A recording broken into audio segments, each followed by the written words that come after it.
Punjab today नाल जुड़न वाले सारे दर्शकों को मैं जी आया नूं आखदा। मैं यानी कि इशरत सिंह लैके आ गए एक बारी फिर मुलाजिम लहर का अगला एपीसोड। अज का जो साडा टॉपिक है वो मैनूं लगदा है साडे सारिਆਂ नाल संबंध रखता है, बहुत ही इंपॉर्टेंट है। पंजाब दी हैल्थ, पंजाब दा स्वास्थ्य, सब तो मुढ़ली चीज़ जो साडी नींह है वो है साडे पिंड। साडा पेंडू विकास साडी हैल्थ ते निर्भर करता है, साडे स्वास्थ्य ते। पर ਉਹਦੇ ਲਈ ਅਸੀਂ या साडी सरकारां ने हुण तक की कीता है ਉਹਦੀ ਗੱਲ करनी बहुत ਜ਼ਰੂਰੀ है। सो अज मेरे नाल जो जुड़नगे साडे गेस्ट ਉਹ ਨੇ रूरल मैडिकल ऑफिसर्स, यानी कि ਤੁਹਾਡੇ ਪਿੰਡਾਂ ਵਿੱਚ ਜਿਹੜੀਆਂ ਡਿਸਪੈਂਸਰੀਆਂ ਨੇ ਉਹਨਾਂ ਦੇ ਡਾਕਟਰ। ਹੁਣ ਇਹ ਉਹ ਡਾਕਟਰ ਨੇ ਜੋ ਪਹਿਲਾਂ ਤਾਂ ਜੂਝ ਰਹੇ ਨੇ ਇਸ ਸਮੱਸਿਆ ਨਾਲ ਕਿ ਸਾਡੇ ਜਿਹੜੀਆਂ ਡਿਸਪੈਂਸਰੀਆਂ ਨੇ ਉਹਨਾਂ 'ਚ ਇਨਫਰਾਸਟ੍ਰਕਚਰ ਨਹੀਂ ਹੈ, ਦਵਾਈਆਂ ਸਾਲੋਂ ਸਾਲ ਨਹੀਂ ਉੱਥੇ ਪਹੁੰਚਦੀਆਂ, ਇਹਨਾਂ ਨੂੰ ਸਟਾਫ ਨਹੀਂ ਮਿਲਦਾ ਕਿ ਇੱਕ ਜਾਂ ਇੱਕ ਤੋਂ ਵੱਧ ਪਿੰਡ ਜਿਹੜੇ ਉਸ ਡਿਸਪੈਂਸਰੀ ਦੇ ਵਿੱਚ ਉਸ ਹੈਲਥ ਸੈਂਟਰ ਦੇ ਅੰਡਰ ਆਉਂਦੇ ਨੇ ਉਹਨੂੰ ਇਹ ਚੰਗੀ ਤਰ੍ਹਾਂ ਡੀਲ ਕਰ ਸਕਣ। ਉਸ ਤੋਂ ਬਾਅਦ ਫਿਰ ਆਉਂਦੇ ਨੇ ਇਹਨਾਂ ਦੇ ਆਪਣੇ ਮੁੱਦੇ, ਇਹਨਾਂ ਨੂੰ ਕਿੰਨੇ ਕਿੰਨੇ ਸਾਲਾਂ ਤੋਂ ਇਹਨਾਂ ਦੇ ਬਣਦੇ ਹੱਕ, ਇਹਨਾਂ ਦੀਆਂ ਬਣਦੀਆਂ ਤਨਖਾਹਾਂ ਨਹੀਂ ਮਿਲ ਰਹੀਆਂ, ਉਹਨਾਂ ਨਾਲ ਇਹ ਕਿਸ ਤਰ੍ਹਾਂ ਜੂਝ ਰਹੇ ਨੇ, ਕਿਸ ਤਰ੍ਹਾਂ ਇਹਨਾਂ ਨੂੰ ਲੜਨਾ ਪੈਂਦਾ ਛੋਟੀ ਛੋਟੀ ਇਹਨਾਂ ਬੇਸਿਕ ਗੱਲਾਂ ਦੇ ਲਈ, ਉਸ ਬਾਰੇ ਪੂਰੀ ਚਰਚਾ ਕਰਾਂਗੇ। ਤੇ ਮੇਰੇ ਨਾਲ ਜੋ ਅੱਜ ਗੈਸਟ ਜੁੜੇ ਨੇ ਉਹਨਾਂ ਬਾਰੇ ਤੁਹਾਨੂੰ ਦੱਸ ਦਿੰਦਾ federation of association of rural medical officers. ਤੇ इस ऑर्गेनाइजेशन के साडे नाल अज प्रेजिडेंट डॉक्टर JP नरूला जी जुड़े ने ते नाल ने डॉक्टर आनंद मल्होत्रा। जी आया नूं आखदा जी पर तुहानूं।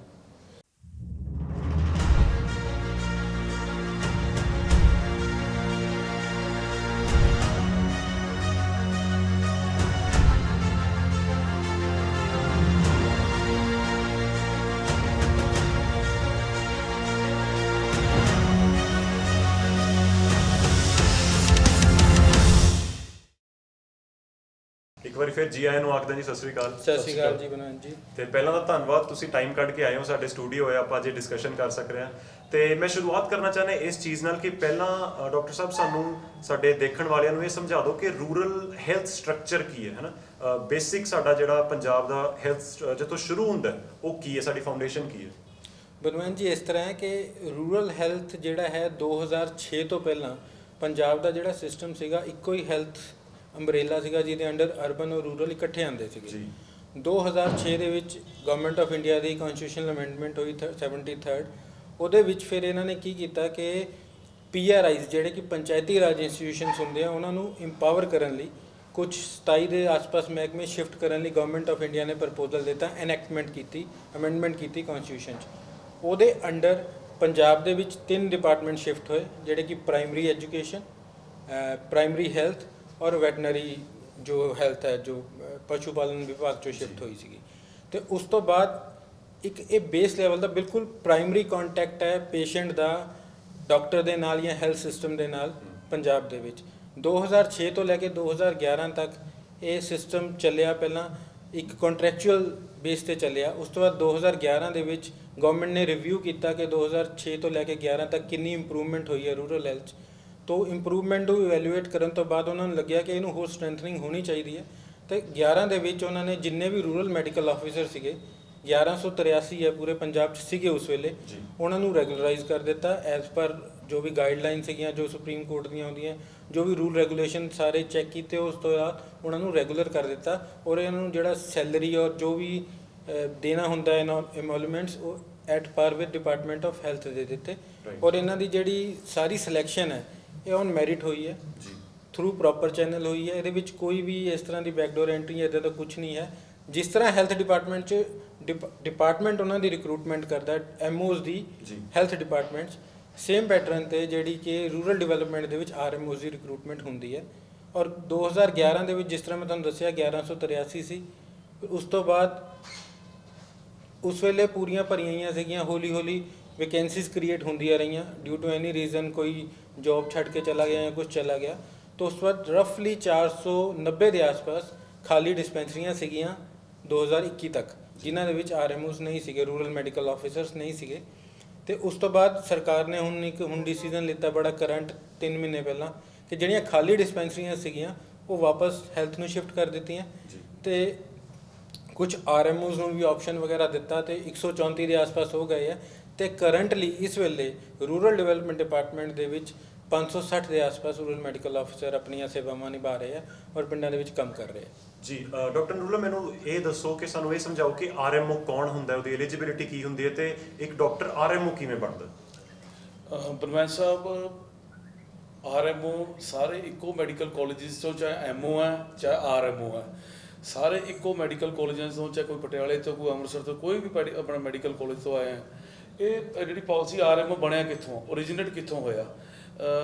2006 'ਚ ਗਵਰਨਮੈਂਟ ਨੇ, ਪੰਜਾਬ ਦੀ ਸਰਕਾਰ ਨੇ, ਜਿਵੇਂ ਡਾਕਟਰ ਆਨੰਦ ਨੇ ਦੱਸਿਆ ਵੀ 73 ਅਮੈਂਡਮੈਂਟ 'ਚ ਇਹਨਾਂ ਨੇ ਕੁਝ ਪਾਲਿਸੀ, ਕੋਈ ਡਿਪਾਰਟਮੈਂਟ ਇਹਨਾਂ ਨੇ ਰੂਰਲ ਡਿਵੈਲਪਮੈਂਟ ਨੂੰ ਇਹਨਾਂ ਨੇ ਦੇ ਦਿੱਤੇ ਜੀ। ਤੇ 8-9 ਸਾਲ ਬਾਅਦ ਕੋਈ ਪੋਸਟਾਂ ਨਿਕਲੀਆਂ ਨਹੀਂ ਸੀ ਜੀ PCMS ਦੀਆਂ, ਜਿਹਨੂੰ ਆਪਾਂ ਹੈਲਥ ਡਿਪਾਰਟਮੈਂਟ ਕਹਿੰਦੇ ਆ ਜੀ। 8-9 ਸਾਲ ਬਾਅਦ ਇਹ ਆਰਐਮਓ ਰੂਰਲ ਡਿਵੈਲਪਮੈਂਟ 'ਚ ਅੰਦਰ ਐਜ਼ ਏ ਆਰਐਮਓ ਡਾਕਟਰ ਅਪਾਇੰਟ ਕੀਤੇ ਗਏ ਜੀ। ਰੂਰਲ ਮੈਡੀਕਲ ਆਫਿਸਰਸ ਇਹਨਾਂ ਦਾ ਨਾਂ ਦਿੱਤਾ ਗਿਆ ਜੀ। 8-9 ਸਾਲ ਪਹਿਲਾਂ ਕੋਈ ਬੈਕਲੌਗ 'ਚ ਕੋਈ ਇੱਥੇ ਕੋਈ ਅਪਾਇੰਟਮੈਂਟ ਨਹੀਂ ਸੀ, ਨਾ ਕੋਈ ਹੈਲਥ ਡਿਪਾਰਟਮੈਂਟ, ਨਾ ਕਿਸੇ ਹੋਰ 'ਚ। ਤੇ ਉੱਥੋਂ ਇਹ ਪਿੰਡਾਂ 'ਚ ਜਿਹੜੇ ਡਾਕਟਰ ਭੇਜੇ ਗਏ, ਉਹਨਾਂ ਨੂੰ ਆਰਐਮਓ ਦਾ ਦਰਜਾ ਜਾਂ ਨਾਂ ਦਿੱਤਾ ਗਿਆ ਜੀ। ਠੀਕ ਹੈ। ਤੇ ਡਾਕਟਰ ਸਾਹਿਬ ਨੇ ਹੁਣੇ ਮੈਨੂੰ ਦੱਸਿਆ ਕਿ ਆਲਮੋਸਟ ਅੱਧੀਆਂ ਪੋਸਟਾਂ ਇਹ ਹੁਣ ਖਾਲੀ ਨੇ, ਆਰਐਮਓਜ਼ ਇੱਥੇ ਨਹੀਂ ਨੇ। ਸੋ ਸਾਨੂੰ ਇਹ ਜ਼ਰੂਰ ਦੱਸਣਾ ਕਿ ਇੱਕ ਪਿੰਡ ਵਿੱਚ ਮੇਨ ਇੱਕ ਹੈਲਥ ਸੈਂਟਰ, ਇੱਕ ਡਿਸਪੈਂਸਰੀ ਹੁੰਦੀ ਹੈ, ਜਦੋਂ ਉੱਥੇ ਵੀ ਡਾਕਟਰ ਨਹੀਂ ਹੈ ਤਾਂ ਉੱਥੇ ਦੇ ਲੋਕ ਕੀ ਕਰਦੇ ਨੇ? ਉਹਨਾਂ ਕੋਲ ਆਲਟਰਨੇਟਿਵ ਕੀ ਹੈ ਪ੍ਰਾਈਵੇਟ ਤੋਂ ਇਲਾਵਾ? ਸਰ, ਇਸ ਤਰ੍ਹਾਂ ਕਿ ਪੰਜਾਬ ਦੇ ਵਿੱਚ 12,500 ਦੇ ਆਸ-ਪਾਸ ਪਿੰਡ ਹੈ ਔਰ ਜਿਸ ਤਰ੍ਹਾਂ ਮੈਂ ਤੁਹਾਨੂੰ ਪਹਿਲਾਂ ਦੱਸਿਆ ਕਿ 1183 ਸਬਸਿਡਰੀ ਹੈਲਥ ਸੈਂਟਰ ਸੀਗੇ, ਜਿਹੜੇ ਕਿ ਹੁਣ ਘਟ ਕੇ 560 ਰਹਿ ਗਏ ਹੈ ਇਸ ਵੇਲੇ ਵੀ 1183, ਪਰ ਰੂਰਲ ਡਿਵੈਲਪਮੈਂਟ ਦੇ ਅੰਡਰ 560 ਹੀ ਰਹਿ ਗਏ ਹੈ। ਹਰ ਸਬਸਿਡਰੀ ਹੈਲਥ ਸੈਂਟਰ ਹਰ ਰਫ 6 ਤੋਂ 8 ਪਿੰਡਾਂ ਦੇ ਉੱਪਰ ਜਾਂ 10,000 ਦੀ ਪੋਪੂਲੇਸ਼ਨ ਤੇ ਇੱਕ ਸਬਸਿਡਰੀ ਹੈਲਥ ਸੈਂਟਰ ਜਾਂ ਇੱਕ MBBS ਡਾਕਟਰ ਸਰਕਾਰ ਨੇ ਦਿੱਤਾ ਸੀਗਾ। ਤੇ ਉਸ ਤੋਂ ਇਲਾਵਾ ਜਿਹੜਾ ਉੱਥੇ ਸਬ ਸੈਂਟਰਸ ਹੁੰਦੇ ਆ ਔਰ ਹਰ ਪਿੰਡ ਦੇ ਵਿੱਚ ਇੱਕ ਸਬ ਸੈਂਟਰ ਹੁੰਦਾ ਜਿੱਥੇ ਕਿ ਇੱਕ ANM ਹੁੰਦੀ ਹੈ, ਜਿਹਨੂੰ ਆਕਜ਼ਿਲਰੀ ਨਰਸਿੰਗ ਐਂਡ ਮਿਡਵਾਈਫਰੀ ਦਾ ਕੋਰਸ ਕੀਤਾ ਹੁੰਦਾ, ਉਹਨੂੰ ANM ਕਹਿੰਦੇ ਆ, ਜਿਹੜੀ ਕਿ ਬੱਚਿਆਂ ਦੀ ਵੈਕਸੀਨੇਸ਼ਨ ਔਰ ਛੋਟੇ ਕੰਮ ਜਿਹੜੇ ਹੈਲਥ ਡਿਪਾਰਟਮੈਂਟ ਦੇ ਨੈਸ਼ਨਲ ਪ੍ਰੋਗਰਾਮ ਦੇ ਉਹਨਾਂ ਨੂੰ ਦੇਖਦੀ ਹੈ। ਔਰ ਉਹਨਾਂ ਨੂੰ ਸਾਰਾ ਸੁਪਰਵਿਜ਼ਨ ਇੱਕ ਡਾਕਟਰ ਕੋ ਹੁੰਦਾ, ਜਿਹੜਾ ਕਿ 6 ਤੋਂ 8 ਪਿੰਡਾਂ ਨੂੰ ਦੇਖਦਾ। ਉਹਦੇ ਕੋਲ 2 ਤੋਂ ਲੈ ਕੇ 3 ਸਬ ਸੈਂਟਰ ਹੁੰਦੇ ਹੈ ਹਰ ਆਰਐਮਓ ਦੇ ਕੋਲ, ਜਿਹੜਾ ਹੈ ਇਸ ਵੇਲੇ ਚੱਲ ਰਿਹਾ ਸਿਸਟਮ। ਪਰ ਜਿਸ ਤਰ੍ਹਾਂ ਤੁਸੀਂ ਕਿਹਾ ਕਿ ਖਾਲੀ ਹੈ, ਹੁਣ ਕਰੰਟ ਦੇ ਵਿੱਚ ਇੱਕ ਨਵਾਂ ਐਡੀਸ਼ਨ ਹੋਇਆ, ਗਵਰਨਮੈਂਟ ਨੇ ਕੀਤੇ, ਸੈਂਟਰ ਗਵਰਨਮੈਂਟ ਨੇ ਕੀਤੇ ਪਿਛਲੇ 2 ਸਾਲਾਂ ਤੋਂ, 2 ਜਾਂ 3 ਸਾਲਾਂ ਤੋਂ, ਕਮਿਊਨਿਟੀ ਹੈਲਥ ਆਫਿਸਰਸ CHO ਦੀ ਐਂਟਰੀ ਹੋਈ ਹੈ ਸਿਸਟਮ ਦੇ ਵਿੱਚ, ਜਿਹੜੀ ਕਿ ਉਹਨਾਂ ਦੀ ਜਿਹੜੀ ਐਂਟਰੀ ਹੋਈ ਹੈ ਉਹ ਸਬ ਸੈਂਟਰ ਤੇ ਹੋਈ ਹੈ, ਸਬਸਿਡਰੀ ਹੈਲਥ ਸੈਂਟਰ ਤੇ ਨਹੀਂ ਹੋਈ ਹੈ। ਮੈਂ ਕਲੈਰੀਫਾਈ ਕਰੂੰਗਾ, ਸਬਸਿਡਰੀ ਹੈਲਥ ਸੈਂਟਰ ਅਲੱਗ ਐਂਟੀਟੀ ਹੈ ਜਿੱਥੇ MBBS ਡਾਕਟਰ ਹੁੰਦਾ, ਸਬ ਸੈਂਟਰ ਇੱਕ ਅਲੱਗ ਐਂਟੀਟੀ ਹੈ ਜਿੱਥੇ ANM ਹੁੰਦੀ ਹੈ। ਪੰਜਾਬ ਦੇ ਵਿੱਚ ਰਫਲੀ 3000 ਦੇ ਆਸ-ਪਾਸ, ਮੈਂ ਐਗਜ਼ੈਕਟ ਹੈਲਥ ਡਿਪਾਰਟਮੈਂਟ ਕੋਲ ਬੈਟਰ ਉਹਦਾ ਡਾਟਾ ਹੋਏਗਾ, ਉਹਨਾਂ ਦੇ ਵਿੱਚ ਹੈਲਥ ਐਂਡ ਵੈਲਨੈਸ ਸੈਂਟਰ ਬਣਾਉਣੇ ਆ, ਜਿਹੜੇ ਸਬ ਸੈਂਟਰ ਕਨਵਰਟ ਹੋਣੇ ਆ ਹੈਲਥ ਐਂਡ ਵੈਲਨੈਸ ਸੈਂਟਰਸ ਦੇ ਵਿੱਚ, ਔਰ ਉਹਨਾਂ ਦੇ ਵਿੱਚ CHOs ਲਗਾਉਣੇ ਆ, ਜਿਹੜੇ ਕਿ ਸਿਰਫ ਇੱਕ ਸਰਟੀਫਿਕੇਟ ਕੋਰਸ ਜਿਨ੍ਹਾਂ ਨੇ ਕੀਤਾ ਹੋਇਆ, ਔਰ ਉਹਨਾਂ ਦੀ ਬੇਸਿਕ ਜਿਹੜੀ ਐਲੀਜੀਬਿਲਟੀ ਹੈ BSc ਨਰਸਿੰਗ ਹੈ ਜੀ, ਯਾਨੀ ਨਰਸਿੰਗ ਦੇ ਜਿਹੜੇ ਕੀਤਾ ਹੋਇਆ ਉਹਨਾਂ ਨੂੰ ਇੱਕ 6 ਮਹੀਨੇ ਦਾ ਸਰਟੀਫਿਕੇਟ ਕਰਵਾ ਕੇ ਸਰਕਾਰ ਪਿੰਡਾਂ 'ਚ ਲਗਾ ਰਹੀ ਹੈ, ਜਿੱਥੇ ਕਿ 70% ਪੋਪੂਲੇਸ਼ਨ ਪੰਜਾਬ ਦੀ ਰਹਿ ਰਹੀ ਹੈ, ਔਰ ਉਹਨਾਂ ਨੂੰ ਰਿਸਪੌਂਸਿਬਲ ਬਣਾ ਰਹੀ ਹੈ ਤੇ ਡਾਕਟਰਾਂ ਦੀ ਗਿਣਤੀ ਪਿੰਡਾਂ 'ਚੋਂ ਘਟਾ ਰਹੀ ਹੈ ਸਰਕਾਰ। ਤੁਸੀਂ ਇੱਕ ਇੰਪੋਰਟੈਂਟ ਪੁਆਇੰਟ ਤੇ ਆ ਗਏ ਹੋ, ਜਿਹੜੀ ਮੈਂ ਵੀ ਇਹਦੀ ਡਿਟੇਲਸ ਡਿਸਕਸ਼ਨ ਕਰਨਾ ਚਾਹੁੰਦਾ। CHOs, ਕਮਿਊਨਿਟੀ ਹੈਲਥ ਆਫਿਸਰਸ, ਜਿਹੜੇ ਕਿ ਵਾਸਤਵਿਕਤਾ 'ਚ ਇੱਕ ਨਰਸ ਹੈ ਜੀ, ਤੇ ਹੁਣ ਉਹਨਾਂ ਦਾ ਕੰਮ ਜੇ ਆਪਾਂ ਉਹਨੂੰ CHO ਬਣਾ ਰਹੇ ਹਾਂ 6 ਮਹੀਨੇ ਦੀ ਟ੍ਰੇਨਿੰਗ ਤੋਂ ਬਾਅਦ, ਉਹਦੇ ਬਰਾਬਰ ਦੀ ਬਣਾ ਰਹੇ ਹਾਂ ਜੋ ਇੱਕ MBBS ਡਾਕਟਰ 5-5.5 ਸਾਲਾਂ ਵਿੱਚ ਕਰਕੇ ਆਉਂਦਾ ਹੈ। ਇਹਦਾ ਸਿੱਧਾ ਨੁਕਸਾਨ ਤਾਂ ਅਸੀਂ ਦੇਖ ਰਹੇ ਹਾਂ ਕਿ ਇਹ ਨਰਸਿਸ 6 ਮਹੀਨੇ ਦੇ ਕੋਰਸ ਤੋਂ ਬਾਅਦ ਇੱਕ ਪੇਸ਼ੈਂਟ ਨੂੰ ਕੋਈ ਵੀ ਦਵਾਈ ਪ੍ਰਿਸਕ੍ਰਾਈਬ ਕਰ ਸਕਣਗੀਆਂ, ਜਿਹੜਾ ਕਿ ਮੈਨੂੰ ਲੱਗਦਾ ਬਹੁਤ ਖਤਰਨਾਕ ਇਹਦੇ ਕਨਸੀਕੁਐਂਸਿਸ ਹੋ ਸਕਦੇ ਆ। ਤੁਹਾਡਾ ਇਸ ਬਾਰੇ ਡਾਕਟਰ ਨੂਰੁੱਲਾ ਜੀ ਕੀ ਕਹਿਣਾ ਹੈ? ਸਰ, ਜਿਹੜਾ ਇਹਨਾਂ ਦਾ ਹੈਗਾ, ਬਿਲਕੁਲ ਤੁਹਾਡੀ ਗੱਲ ਠੀਕ ਹੈ ਬਰਮੈਨ ਸਾਹਿਬ, ਇਹ ਇੱਕ ਬ੍ਰਿਜ ਕੋਰਸ ਕਰਾ ਕੇ 6 ਮਹੀਨੇ ਦਾ ਇਹਨਾਂ ਨੂੰ ਪਿੰਡਾਂ 'ਚ ਭੇਜਿਆ ਜਾ ਰਿਹਾ, ਠੀਕ ਹੈ ਜੀ। CHO ਦਾ ਇਹਨਾਂ ਨੂੰ ਦਰਜਾ ਦਿੱਤਾ ਜਾ ਰਿਹਾ, ਕਮਿਊਨਿਟੀ ਹੈਲਥ ਆਫਿਸਰਸ, ਜਿਹੜੀ ਟੈਕਨੀਕਲੀ ਇਹ ਦੇ ਕਾਂਟ ਪ੍ਰਿਸਕ੍ਰਾਈਬ ਦੀ ਮੈਡੀਸਿਨਸ, ਬਿਲਕੁਲ ਇਹ ਦਵਾਈਆਂ ਪ੍ਰਿਸਕ੍ਰਾਈਬ ਨਹੀਂ ਕਰ ਸਕਦੀਆਂ ਜੀ। ਇਹ ਓਨਲੀ ਜਿਹੜੇ ਡਾਕਟਰ ਜੇ ਕੋਈ ਬੈਠਾ ਉੱਥੇ, ਜੇ ਉਹਨੇ ਕੋਈ ਦਵਾਈ ਉਹਨਾਂ ਨੇ ਪ੍ਰਿਸਕ੍ਰਾਈਬ ਕੀਤੀ ਹੈ ਉਹ ਦੇ ਸਕਦੇ ਨੇ, ਜਾਂ ਮੋਨੀਟਰਿੰਗ ਵਾਸਤੇ ਰੱਖੇ ਨੇ ਸੀਗੇ ਜੀ, ਵੀ ਜੇ ਕੋਈ ਡਾਇਬਟਿਕ ਦੇ ਜਾਂ ਹਾਈਪਰਟੈਂਸਿਵ ਦੇ ਪੇਸ਼ੈਂਟਸ ਨੇ, ਉਹਨਾਂ ਦੀ ਮੋਨੀਟਰ ਕਰਕੇ ਉਹਨਾਂ ਦਾ ਗਲੂਕੋਜ਼ ਲੈਵਲ ਚੈੱਕ ਕਰਕੇ ਜਾਂ ਬਲੱਡ ਪ੍ਰੈਸ਼ਰ ਚੈੱਕ ਕਰਕੇ ਡਾਕਟਰ ਨੂੰ ਦੁਬਾਰਾ ਦੱਸ ਸਕਦੇ ਨੇ ਜਾਂ ਰਿਪੋਰਟ ਕਰ ਸਕਦੇ ਨੇ ਔਰ ਮੈਡੀਸਨ ਜੋ ਡਾਕਟਰ ਲਿਖਦਾ ਪ੍ਰੈਸਕ੍ਰਾਈਬ ਕਰ ਸਕਦੇ ਨੇ। ਬਟ ਇੱਦਾਂ ਜੀ ਕੁਝ ਮੈਂ ਕੁਝ ਕਹਿ ਨਹੀਂ ਸਕਦਾ, ਸਰਕਾਰ ਦੀ ਪਾਲਿਸੀਜ਼ ਹੈ ਨਾ ਜੀ, ਤੇ ਉਹਦੇ 'ਚ ਇਹ ਖੁਦ ਹੀ ਪ੍ਰੈਸਕ੍ਰਾਈਬ ਹੋ ਰਹੀਆਂ ਨੇ ਜੀ। ਕੋਈ ਇਹਨਾਂ ਨੂੰ ਕੋਈ ਲੁੱਕ ਆਫਟਰ ਕਰਨ ਵਾਲਾ ਨਹੀਂ ਹੈਗਾ। ਜਦ ਕਿ ਜੇ ਚਾਹੀਦਾ ਹੈ 7-8 ਪਿੰਡਾਂ ਮਗਰੋਂ ਇੱਕ ਡਿਸਪੈਂਸਰੀ ਹੁੰਦੀ ਹੈ, ਡਿਸਪੈਂਸਰੀ ਦੇ ਅੰਦਰ ਉੱਥੇ ਆਲਰੇਡੀ ਇੱਕ MBBS ਕੁਆਲੀਫਾਈਡ ਡਾਕਟਰ ਬੈਠਾ ਹੈ। ਜੇ ਇਹਨਾਂ ਨੇ CHOs ਰੱਖਣੀਆਂ ਵੀ ਨੇ, ਉਹ 5-6 ਪਿੰਡਾਂ ਮਗਰੋਂ ਇੱਕ ਆਪਣਾ ਹਰ ਪਿੰਡ 'ਚ ਇੱਕ ਸਬ ਸੈਂਟਰ ਹੈ ਜੀ। ਸਬ ਸੈਂਟਰ ਦੇ ਨਾਲ ਇੱਕ 5ਵੇਂ-6ਵੇਂ ਪਿੰਡ ਦੇ ਸਬ ਸੈਂਟਰ 'ਚ ਉਹਨਾਂ ਨੂੰ ਬਿਠਾ ਸਕਦੇ ਹੋ ਤੁਸੀਂ, ਜਿੱਥੋਂ ਬਿਠਾ ਕੇ ਜੇ ਕੋਈ ਦੂਰ ਦਾ ਕੋਈ ਅੱਜ ਕੱਲ੍ਹ ਪਿੰਡਾਂ 'ਚ ਨਾ ਜੀ ਕੋਈ ਓਲਡ ਏਜ ਵਾਲੇ ਬੰਦੇ ਨੇ ਕੋਈ ਸਾਡੇ ਕੋਲ ਲੈ ਕੇ ਆਉਣ ਵੀ ਉਹਨਾਂ ਨੂੰ ਤਿਆਰ ਨਹੀਂ ਹੁੰਦਾ ਵੀ ਉਹਨਾਂ ਦੇ ਪਿੰਡ 'ਚ ਹੀ ਉਹ ਜੇ ਇੱਕ CHO ਹੈ ਜਿਹੜੀ ਅਸੀਂ ਦਵਾਈ ਪ੍ਰਸਕ੍ਰਾਈਬ ਕਰਦੇ ਹਾਂ ਸੋ ਦੈਟ ਉਹਨਾਂ ਦੇ ਪਿੰਡ 'ਚ ਹੀ ਮਿਲ ਸਕੇ। ਬਟ ਇੱਥੇ ਹੋ ਕੀ ਰਿਹਾ, CHO ਖੁਦ ਹੀ ਦਵਾਈ ਪ੍ਰਸਕ੍ਰਾਈਬ ਕਰ ਰਹੇ ਨੇ, ਖੁਦ ਹੀ ਦੇ ਰਹੇ ਨੇ ਜੀ। ਤੇ ਇਹ ਮੈਨੂੰ ਲੱਗਦਾ ਇੱਕ ਹੈ ਨਾ ਜੀ ਆਉਣ ਵਾਲੇ ਟਾਈਮ 'ਚ ਖਤਰੇ ਦੀ ਘੰਟੀ ਹੋ ਰਹੀ ਹੈ। ਬਿਲਕੁਲ, ਇਹ 'ਚ ਮੈਨੂੰ ਲੱਗਦਾ ਇਹ ਵੀ ਦੱਸਣਾ ਬਹੁਤ ਜ਼ਰੂਰੀ ਹੈ ਕਿ ਇਹਦੇ ਨਾਲ ਨਾਲ BAMS ਡਾਕਟਰਸ ਵੀ ਇੱਕ ਬ੍ਰਿਜ ਕੋਰਸ ਕਰਕੇ ਵੀ CHOs ਲੱਗ ਸਕਦੇ ਨੇ। ਲੇਕਿਨ ਫਿਰ ਵੀ ਜਿਹੜੇ ਥਾਵਾਂ ਤੇ ਸਿਰਫ ਇੱਕ ਨਰਸ ਜਿਹਨੇ ਇਸ ਚੀਜ਼ ਦੀ ਪੜ੍ਹਾਈ ਹੀ ਨਹੀਂ ਕੀਤੀ, ਉਹਨੂੰ ਤੁਸੀਂ 6 ਮਹੀਨੇ 'ਚ ਇਸ ਤਰ੍ਹਾਂ ਕਿਵੇਂ ਤਿਆਰ ਕਰ ਦੋਗੇ?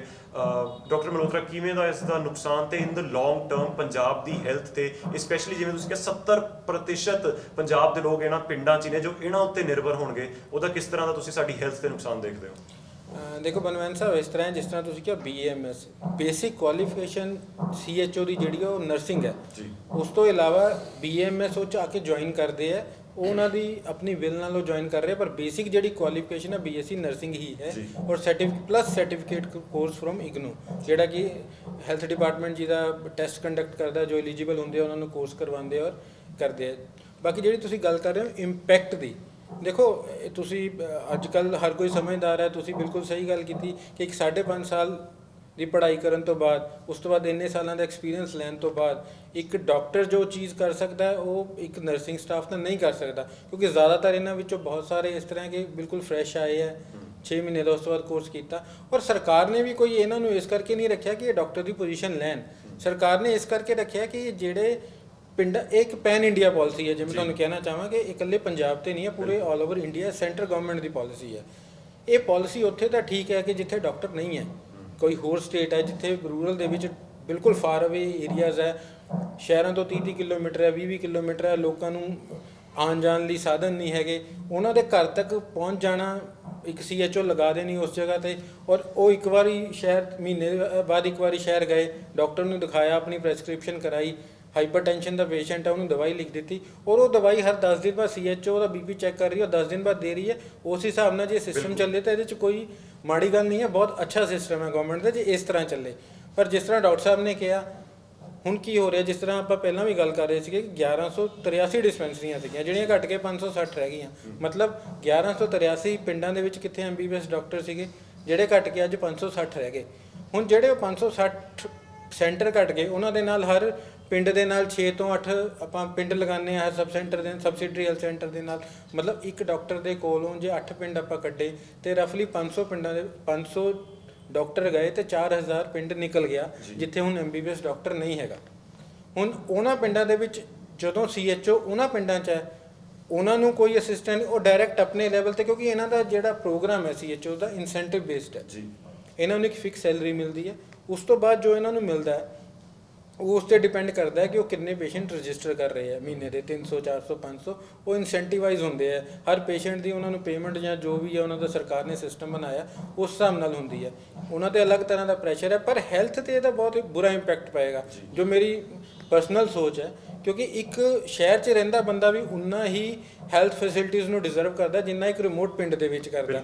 ਇੱਕ ਰਿਮੋਟ ਪਿੰਡ ਦੇ ਬੰਦੇ ਨੂੰ ਆਪਾਂ ਇੱਕ CHO ਦੇ ਲੜ ਲਾ ਦਈਏ ਕਿ ਜੀ ਤੁਸੀਂ ਤਾਂ ਇੱਥੋਂ ਕਰਾਓ, ਤੇ ਸ਼ਹਿਰ ਵਾਲੇ ਬੰਦੇ ਕੋਲ ਸਾਰੀਆਂ ਫੈਸਿਲਿਟੀਆਂ ਉਹਨੇ ਜਸਟੀਫਾਈਡ ਨਹੀਂ ਹੈਗਾ। ਮੇਰਾ ਪਰਸਨਲ ਵਿਊ ਹੈ ਪਿੰਡਾਂ ਦੇ ਵਿੱਚ ਵੀ ਸਰਕਾਰ ਨੂੰ ਇੰਪਰੂਵ ਕਰਨੀਆਂ ਚਾਹੀਦੀਆਂ ਇਨਫਰਾਸਟ੍ਰਕਚਰ। ਸਾਡੀ ਹਮੇਸ਼ਾ ਸਰਕਾਰ ਤੋਂ ਡਿਮਾਂਡ ਰਹੀ ਹੈ, ਅਸੀਂ ਸਰਕਾਰ ਨਾਲ ਲੜਦੇ ਵੀ ਰਹੇ ਹਾਂ ਜਾਂ ਨੈਗੋਸ਼ੀਏਸ਼ਨਸ ਵੀ ਹੁੰਦੀਆਂ ਰਹੀਆਂ ਕਿ ਸਿਸਟਮ ਇੰਪਰੂਵ ਹੋਵੇ।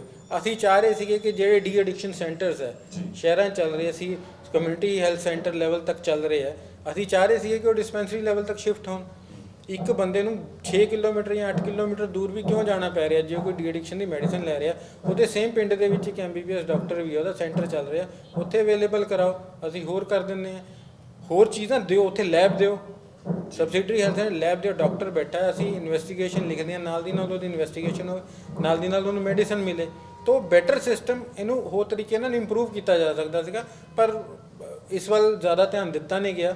ਸੈਡ ਅਫੇਅਰ ਹੈ ਥੋੜ੍ਹਾ ਜਿਹਾ। ਜੇ ਸਰਕਾਰ ਇਹਦੇ ਵੱਲ ਧਿਆਨ ਦੇਵੇ ਤਾਂ ਅਸੀਂ ਹਾਲੇ ਵੀ ਕੰਮ ਕਰਨ ਨੂੰ ਤਿਆਰ ਹਾਂ, ਔਰ ਅਸੀਂ ਇਸ ਚੀਜ਼ ਦੀ ਗਰੰਟੀ ਦੇ ਸਕਦੇ ਹਾਂ ਕਿ ਸਰਕਾਰ ਜੇ ਸਪੋਰਟ ਕਰੇ ਵਧੀਆ ਤਰੀਕੇ ਨਾਲ ਇੰਫਰਾਸਟਰਕਚਰ ਵਾਈਜ਼ ਔਰ ਮੈਨ ਪਾਵਰ ਵਾਈਜ਼, ਤੇ ਸ਼ਾਇਦ ਇਹ ਸਿਸਟਮ ਬਹੁਤ ਵਧੀਆ ਚੱਲੇਗਾ। ਬਿਲਕੁਲ ਡਾਕਟਰ ਮਲਹੋਤਰਾ ਸਹੀ ਕਹਿ ਰਹੇ ਨੇ ਕਿ ਆਪਾਂ ਨੂੰ ਇੰਪਰੂਵ ਕਰਨ ਦੀ ਲੋੜ ਹੈ। ਸਾਡਾ ਇਨਫਰਾਸਟ੍ਰਕਚਰ, ਮੈਨ ਪਾਵਰ, ਚਾਹੇ ਦਵਾਈਆਂ ਹੋਣ, ਉਹਨੂੰ ਇੰਪਰੂਵ ਕਰਨ ਦੀ ਜਗ੍ਹਾ ਅਸੀਂ ਸ਼ਾਇਦ ਉਹਦੇ ਪੁੱਠੀ ਡਾਇਰੈਕਸ਼ਨ 'ਚ ਇਸ ਵੇਲੇ ਮੈਨੂੰ ਪੰਜਾਬ ਜਾਂਦਾ ਦਿਖ ਰਿਹਾ ਹੈ। ਲੇਕਿਨ ਅਸੀਂ ਬਾਰ-ਬਾਰ ਪ੍ਰਿਸਕ੍ਰਿਪਸ਼ਨ ਦੀ ਗੱਲ ਕਰ ਰਹੇ ਡਾਕਟਰ ਨੂਰੁੱਲਾ। ਪ੍ਰਿਸਕ੍ਰਿਪਸ਼ਨ ਯਾਨੀ ਕਿ ਦਵਾਈ ਲਿਖਣਾ। ਬਹੁਤ ਸਾਲਾਂ ਤੋਂ ਜਦੋਂ ਤੋਂ ਮੈਂ ਫੋਲੋ ਕਰ ਰਿਹਾ, ਮੈਂ ਦੇਖਿਆ ਕਿ ਸਾਡੇ ਪਿੰਡਾਂ ਦੀਆਂ ਡਿਸਪੈਂਸਰੀਜ਼ ਦਵਾਈਆਂ ਤਾਂ ਹੁੰਦੀਆਂ ਹੀ ਨਹੀਂ। ਜੇ ਆਉਣਗੀਆਂ ਤਾਂ ਕਈ ਸਾਲਾਂ ਬਾਅਦ ਇੱਕ ਵਾਰ ਆਉਣਗੀਆਂ ਤੇ ਉਹ ਵੀ ਕੁਝ ਦਿਨਾਂ 'ਚ ਹੀ ਖਤਮ ਹੋ ਜਾਂਦੀਆਂ ਨੇ। ਈਵਨ ਬੇਸਿਕ ਦਵਾਈ ਆਖਰੀ ਵਾਰ ਮਾਰਚ 2019 ਵਿੱਚ ਪ੍ਰੋਕਿਉਰਮੈਂਟ ਹੋਈ ਸੀ ਤੇ ਇੱਕ ਹੁਣ ਹੋ ਰਹੀ ਹੈ ਅਕਤੂਬਰ 2021 ਚ। 1.5 ਸਾਲ ਜਿਹਦੇ ਚ ਦੇਸ਼ ਵਿੱਚ ਕਰੋਨਾ ਵਰਗੀ ਬਿਮਾਰੀ ਸੀਗੀ। ਸਾਡੇ ਕੋਲ ਈਵਨ ਬੇਸਿਕ ਪੈਰਾਸੀਟਾਮੋਲ ਜਿਹੜੀ ਅਸੀਂ ਬੁਖਾਰ ਹੋਣ ਤੇ ਦਿੰਨੇ ਆ, ਤੇ ਹੁਣ ਡੇਂਗੂ ਚੱਲ ਰਿਹਾ, ਉਹ ਵੀ ਸਾਨੂੰ ਅਵੇਲੇਬਲ ਨਹੀਂ ਸੀਗੀ। ਇਹੋ ਜਿਹੇ ਚੈਲੰਜਸ ਤੁਹਾਨੂੰ ਇੰਨੇ ਸਾਲ ਹੋ ਗਏ ਨੇ ਨਰੂਲਾ ਸਾਹਿਬ, ਕਿਸ ਤਰ੍ਹਾਂ ਤੁਸੀਂ ਇਹਦਾ ਐਕਸਪੀਰੀਅੰਸ ਕੀ ਰਿਹਾ ਜਿਹੜੀ ਦਵਾਈਆਂ ਦੀ ਆਪਾਂ ਨੂੰ ਘਾਟ ਹਮੇਸ਼ਾ ਰਹਿੰਦੀ ਹੈ? ਗੱਲ ਇਹਦਾ ਜੀ, ਅਸੀਂ ਪਿੰਡਾਂ 'ਚ ਕੰਮ ਪਿਛਲੇ 15-16 ਸਾਲ ਤੋਂ ਕੰਮ ਕਰ ਰਹੇ ਹਾਂ, ਠੀਕ ਹੈ ਜੀ। ਜਦੋਂ ਅਸੀਂ ਸ਼ੁਰੂ ਕੀਤਾ ਸੀ ਬਹੁਤ ਵਧੀਆ ਮੈਡੀਸਨ ਦੀ ਸਪਲਾਈ ਆਉਣੀ ਸ਼ੁਰੂ ਹੋ ਗਈ ਸੀ। ਫਰੋਮ ਦ ਲਾਸਟ 2 ਸਾਲ ਤੋਂ ਅਸੀਂ ਕੋਵਿਡ 'ਚ ਸਾਡੇ ਸਾਰੇ ਡਾਕਟਰਸ ਇਹਨਾਂ ਨੇ ਸ਼ਹਿਰਾਂ 'ਚ ਲਗਾ ਦਿੱਤੇ ਸੀਗੇ ਜੀ। ਤੇ ਜਿਹਦੇ 'ਚ ਉਹਦਾ ਗਲਤ ਇੰਪੈਕਟ ਵੀ ਗਿਆ ਸੀਗਾ ਪਿੰਡਾਂ ਦੇ ਲੋਕਾਂ ਤੋਂ। ਜਦ ਕਿ ਮੈਂ ਤਾਂ ਮੰਨਦਾ ਜੀ ਇਹ ਗੱਲ ਵੀ ਪਿੰਡਾਂ ਦੇ ਲੋਕਾਂ ਦਾ ਵੀ ਬਰਾਬਰ ਦਾ ਰਾਈਟ ਹੈ ਸ਼ਹਿਰਾਂ ਵਾਲੇ ਲੋਕਾਂ ਵਾਂਗ। ਬਿਲਕੁਲ ਠੀਕ ਹੈ ਜੀ। ਤੇ ਉਹਨਾਂ ਦਾ ਦੁੱਖ ਮੈਨੂੰ ਇਸ ਗੱਲ ਦਾ ਹੈ ਕਿ ਸਾਨੂੰ ਇਹ ਬਾਰ-ਬਾਰ ਕਹਿਣਾ ਪੈ ਰਿਹਾ ਕਿ ਪਿੰਡੂ ਤੇ ਸ਼ਹਿਰੀ ਲੋਕਾਂ ਦਾ ਬਰਾਬਰ ਹੱਕ ਹੈ। ਇਹ ਗੱਲ ਕਹਿਣ ਦੀ ਹੋਣੀ ਹੀ ਨਹੀਂ ਚਾਹੀਦੀ। ਹਰ ਸਿਟੀਜ਼ਨ ਬਰਾਬਰ ਹੀ ਹੋਣਾ ਚਾਹੀਦਾ। ਬਿਲਕੁਲ ਜੀ। ਤੇ ਪਿੰਡਾਂ 'ਚ ਅਸੀਂ ਜਦੋਂ ਜਾ ਕੇ ਵਿਚਰਦੇ ਹਾਂ, ਦੇਖਦੇ ਹਾਂ, ਹਾਲਾਂਕਿ ਮੈਂ ਖੁਦ ਸ਼ਹਿਰ 'ਚ ਰਹਿੰਦਾ ਜੀ। ਸ਼ਹਿਰ 'ਚ ਲੋਕ ਫਿਰ ਥੋੜ੍ਹਾ ਜਿਹਾ ਅਫੋਰਡ ਕਰਕੇ ਦਵਾਈ ਪਰਚੇਜ਼ ਕਰ ਸਕਦੇ ਨੇ, ਬਾਹਰੋਂ ਵੀ ਲੈ ਸਕਦੇ ਨੇ। ਬਟ ਪਿੰਡਾਂ ਦੇ ਹਾਲਾਤ ਤੁਹਾਨੂੰ ਪਤਾ ਹੀ ਹੈ ਪਰਮੇਸ਼ ਸਾਹਿਬ ਵੀ ਕਾਫੀ ਜ਼ਿਆਦਾ ਨਾਜ਼ੁਕ ਹੋ ਚੁੱਕੇ। ਦੇ ਕਾਂਟ ਅਫੋਰਡ ਵੀ ਉਹ ਆਪਣੇ ਦਵਾਈ ਨਹੀਂ ਪਰਚੇਜ਼ ਨਹੀਂ ਕਰ ਸਕਦੇ, ਲੈ ਨਹੀਂ ਸਕਦੇ। ਤੇ ਸਰਕਾਰ ਨੂੰ ਮੇਰੇ ਖਿਆਲ ਇਹਦੇ ਕਿੰਨੀ ਜ਼ਿਆਦਾ ਧਿਆਨ ਜਾਣਾ ਚਾਹੀਦਾ ਵੀ ਪਿੰਡਾਂ ਦੇ ਲੋਕਾਂ ਨੂੰ ਦਵਾਈਆਂ ਸ਼ਹਿਰ ਨਾਲੋਂ ਵੀ ਵੱਧ ਜ਼ਿਆਦਾ ਪ੍ਰੋਵਾਈਡ ਕਰਾਉਣੀ ਚਾਹੀਦੀਆਂ ਜੀ। ਬਟ ਉਹਦੇ ਉਲਟ ਹੋ ਰਿਹਾ ਜੀ ਇਹ। ਤੇ ਸਰਕਾਰ ਦੀ ਕੁਝ ਨੀਤੀਆਂ ਨੇ, ਇਹ ਸਰਕਾਰ ਹੀ ਜਾਣਦੀ ਹੈ। ਇਹਦਾ ਜਵਾਬ ਆਉਣ ਵਾਲੇ ਟਾਈਮ 'ਚ ਜਾਂ ਤੁਸੀਂ ਸਰਕਾਰ ਤੋਂ ਜ਼ਿਆਦਾ ਪੁੱਛ ਸਕਦੇ ਹੋ, ਤੇ ਉਹ ਜ਼ਿਆਦਾ ਆਨਸਰੇਬਲ ਨੇ ਜੀ। ਮੈਂ ਬਲਵੰਤ ਸਾਹਿਬ ਇਹ ਚੀਜ਼ ਐਡ ਕਰਨਾ ਚਾਹੂੰਗਾ। ਡਾਕਟਰ ਸਾਹਿਬ ਨੇ ਜਿਸ ਤਰ੍ਹਾਂ ਰਾਈਟਲੀ ਜਸਟੀਫਾਈ ਕੀਤਾ ਚੀਜ਼ਾਂ ਨੂੰ, ਜਿਸ ਤਰ੍ਹਾਂ ਇਹਨਾਂ ਨੇ ਕਿਹਾ ਪਹਿਲਾਂ ਬਹੁਤ ਅੱਛੀਆਂ ਦਵਾਈਆਂ ਆਉਂਦੀਆਂ ਸੀਗੀਆਂ। ਦਵਾਈਆਂ ਹਮੇਸ਼ਾ ਤੋਂ ਹੀ ਹੈਲਥ ਸਿਸਟਮ ਦੇ ਥਰੂ ਸਪਲਾਈ ਹੋ ਰਹੀਆਂ ਸਾਨੂੰ, ਮਤਲਬ ਇਨੀਸ਼ੀਅਲੀ ਹੁੰਦਾ ਰਿਹਾ। ਚਲੋ ਪਿਛਲੇ 3-4 ਸਾਲਾਂ ਤੋਂ ਅਸੀਂ ਵੀ, ਕਿਉਂਕਿ ਹਰ ਵਾਰੀ ਕੀ ਹੁੰਦਾ ਸੀਗਾ ਕਿ ਜਿਹੜੀ ਦਵਾਈ ਸਾਨੂੰ ਆ ਰਹੀ ਸੀਗੀ ਉਹ ਹੈਲਥ ਡਿਪਾਰਟਮੈਂਟ ਦੇ ਹਿਸਾਬ ਨਾਲ ਆ ਰਹੀ ਸੀ, ਨਾ ਕਿ ਸਾਡੀ ਰਿਕੁਆਇਰਮੈਂਟ ਦੇ ਹਿਸਾਬ ਨਾਲ ਆ ਰਹੀ ਸੀਗੀ।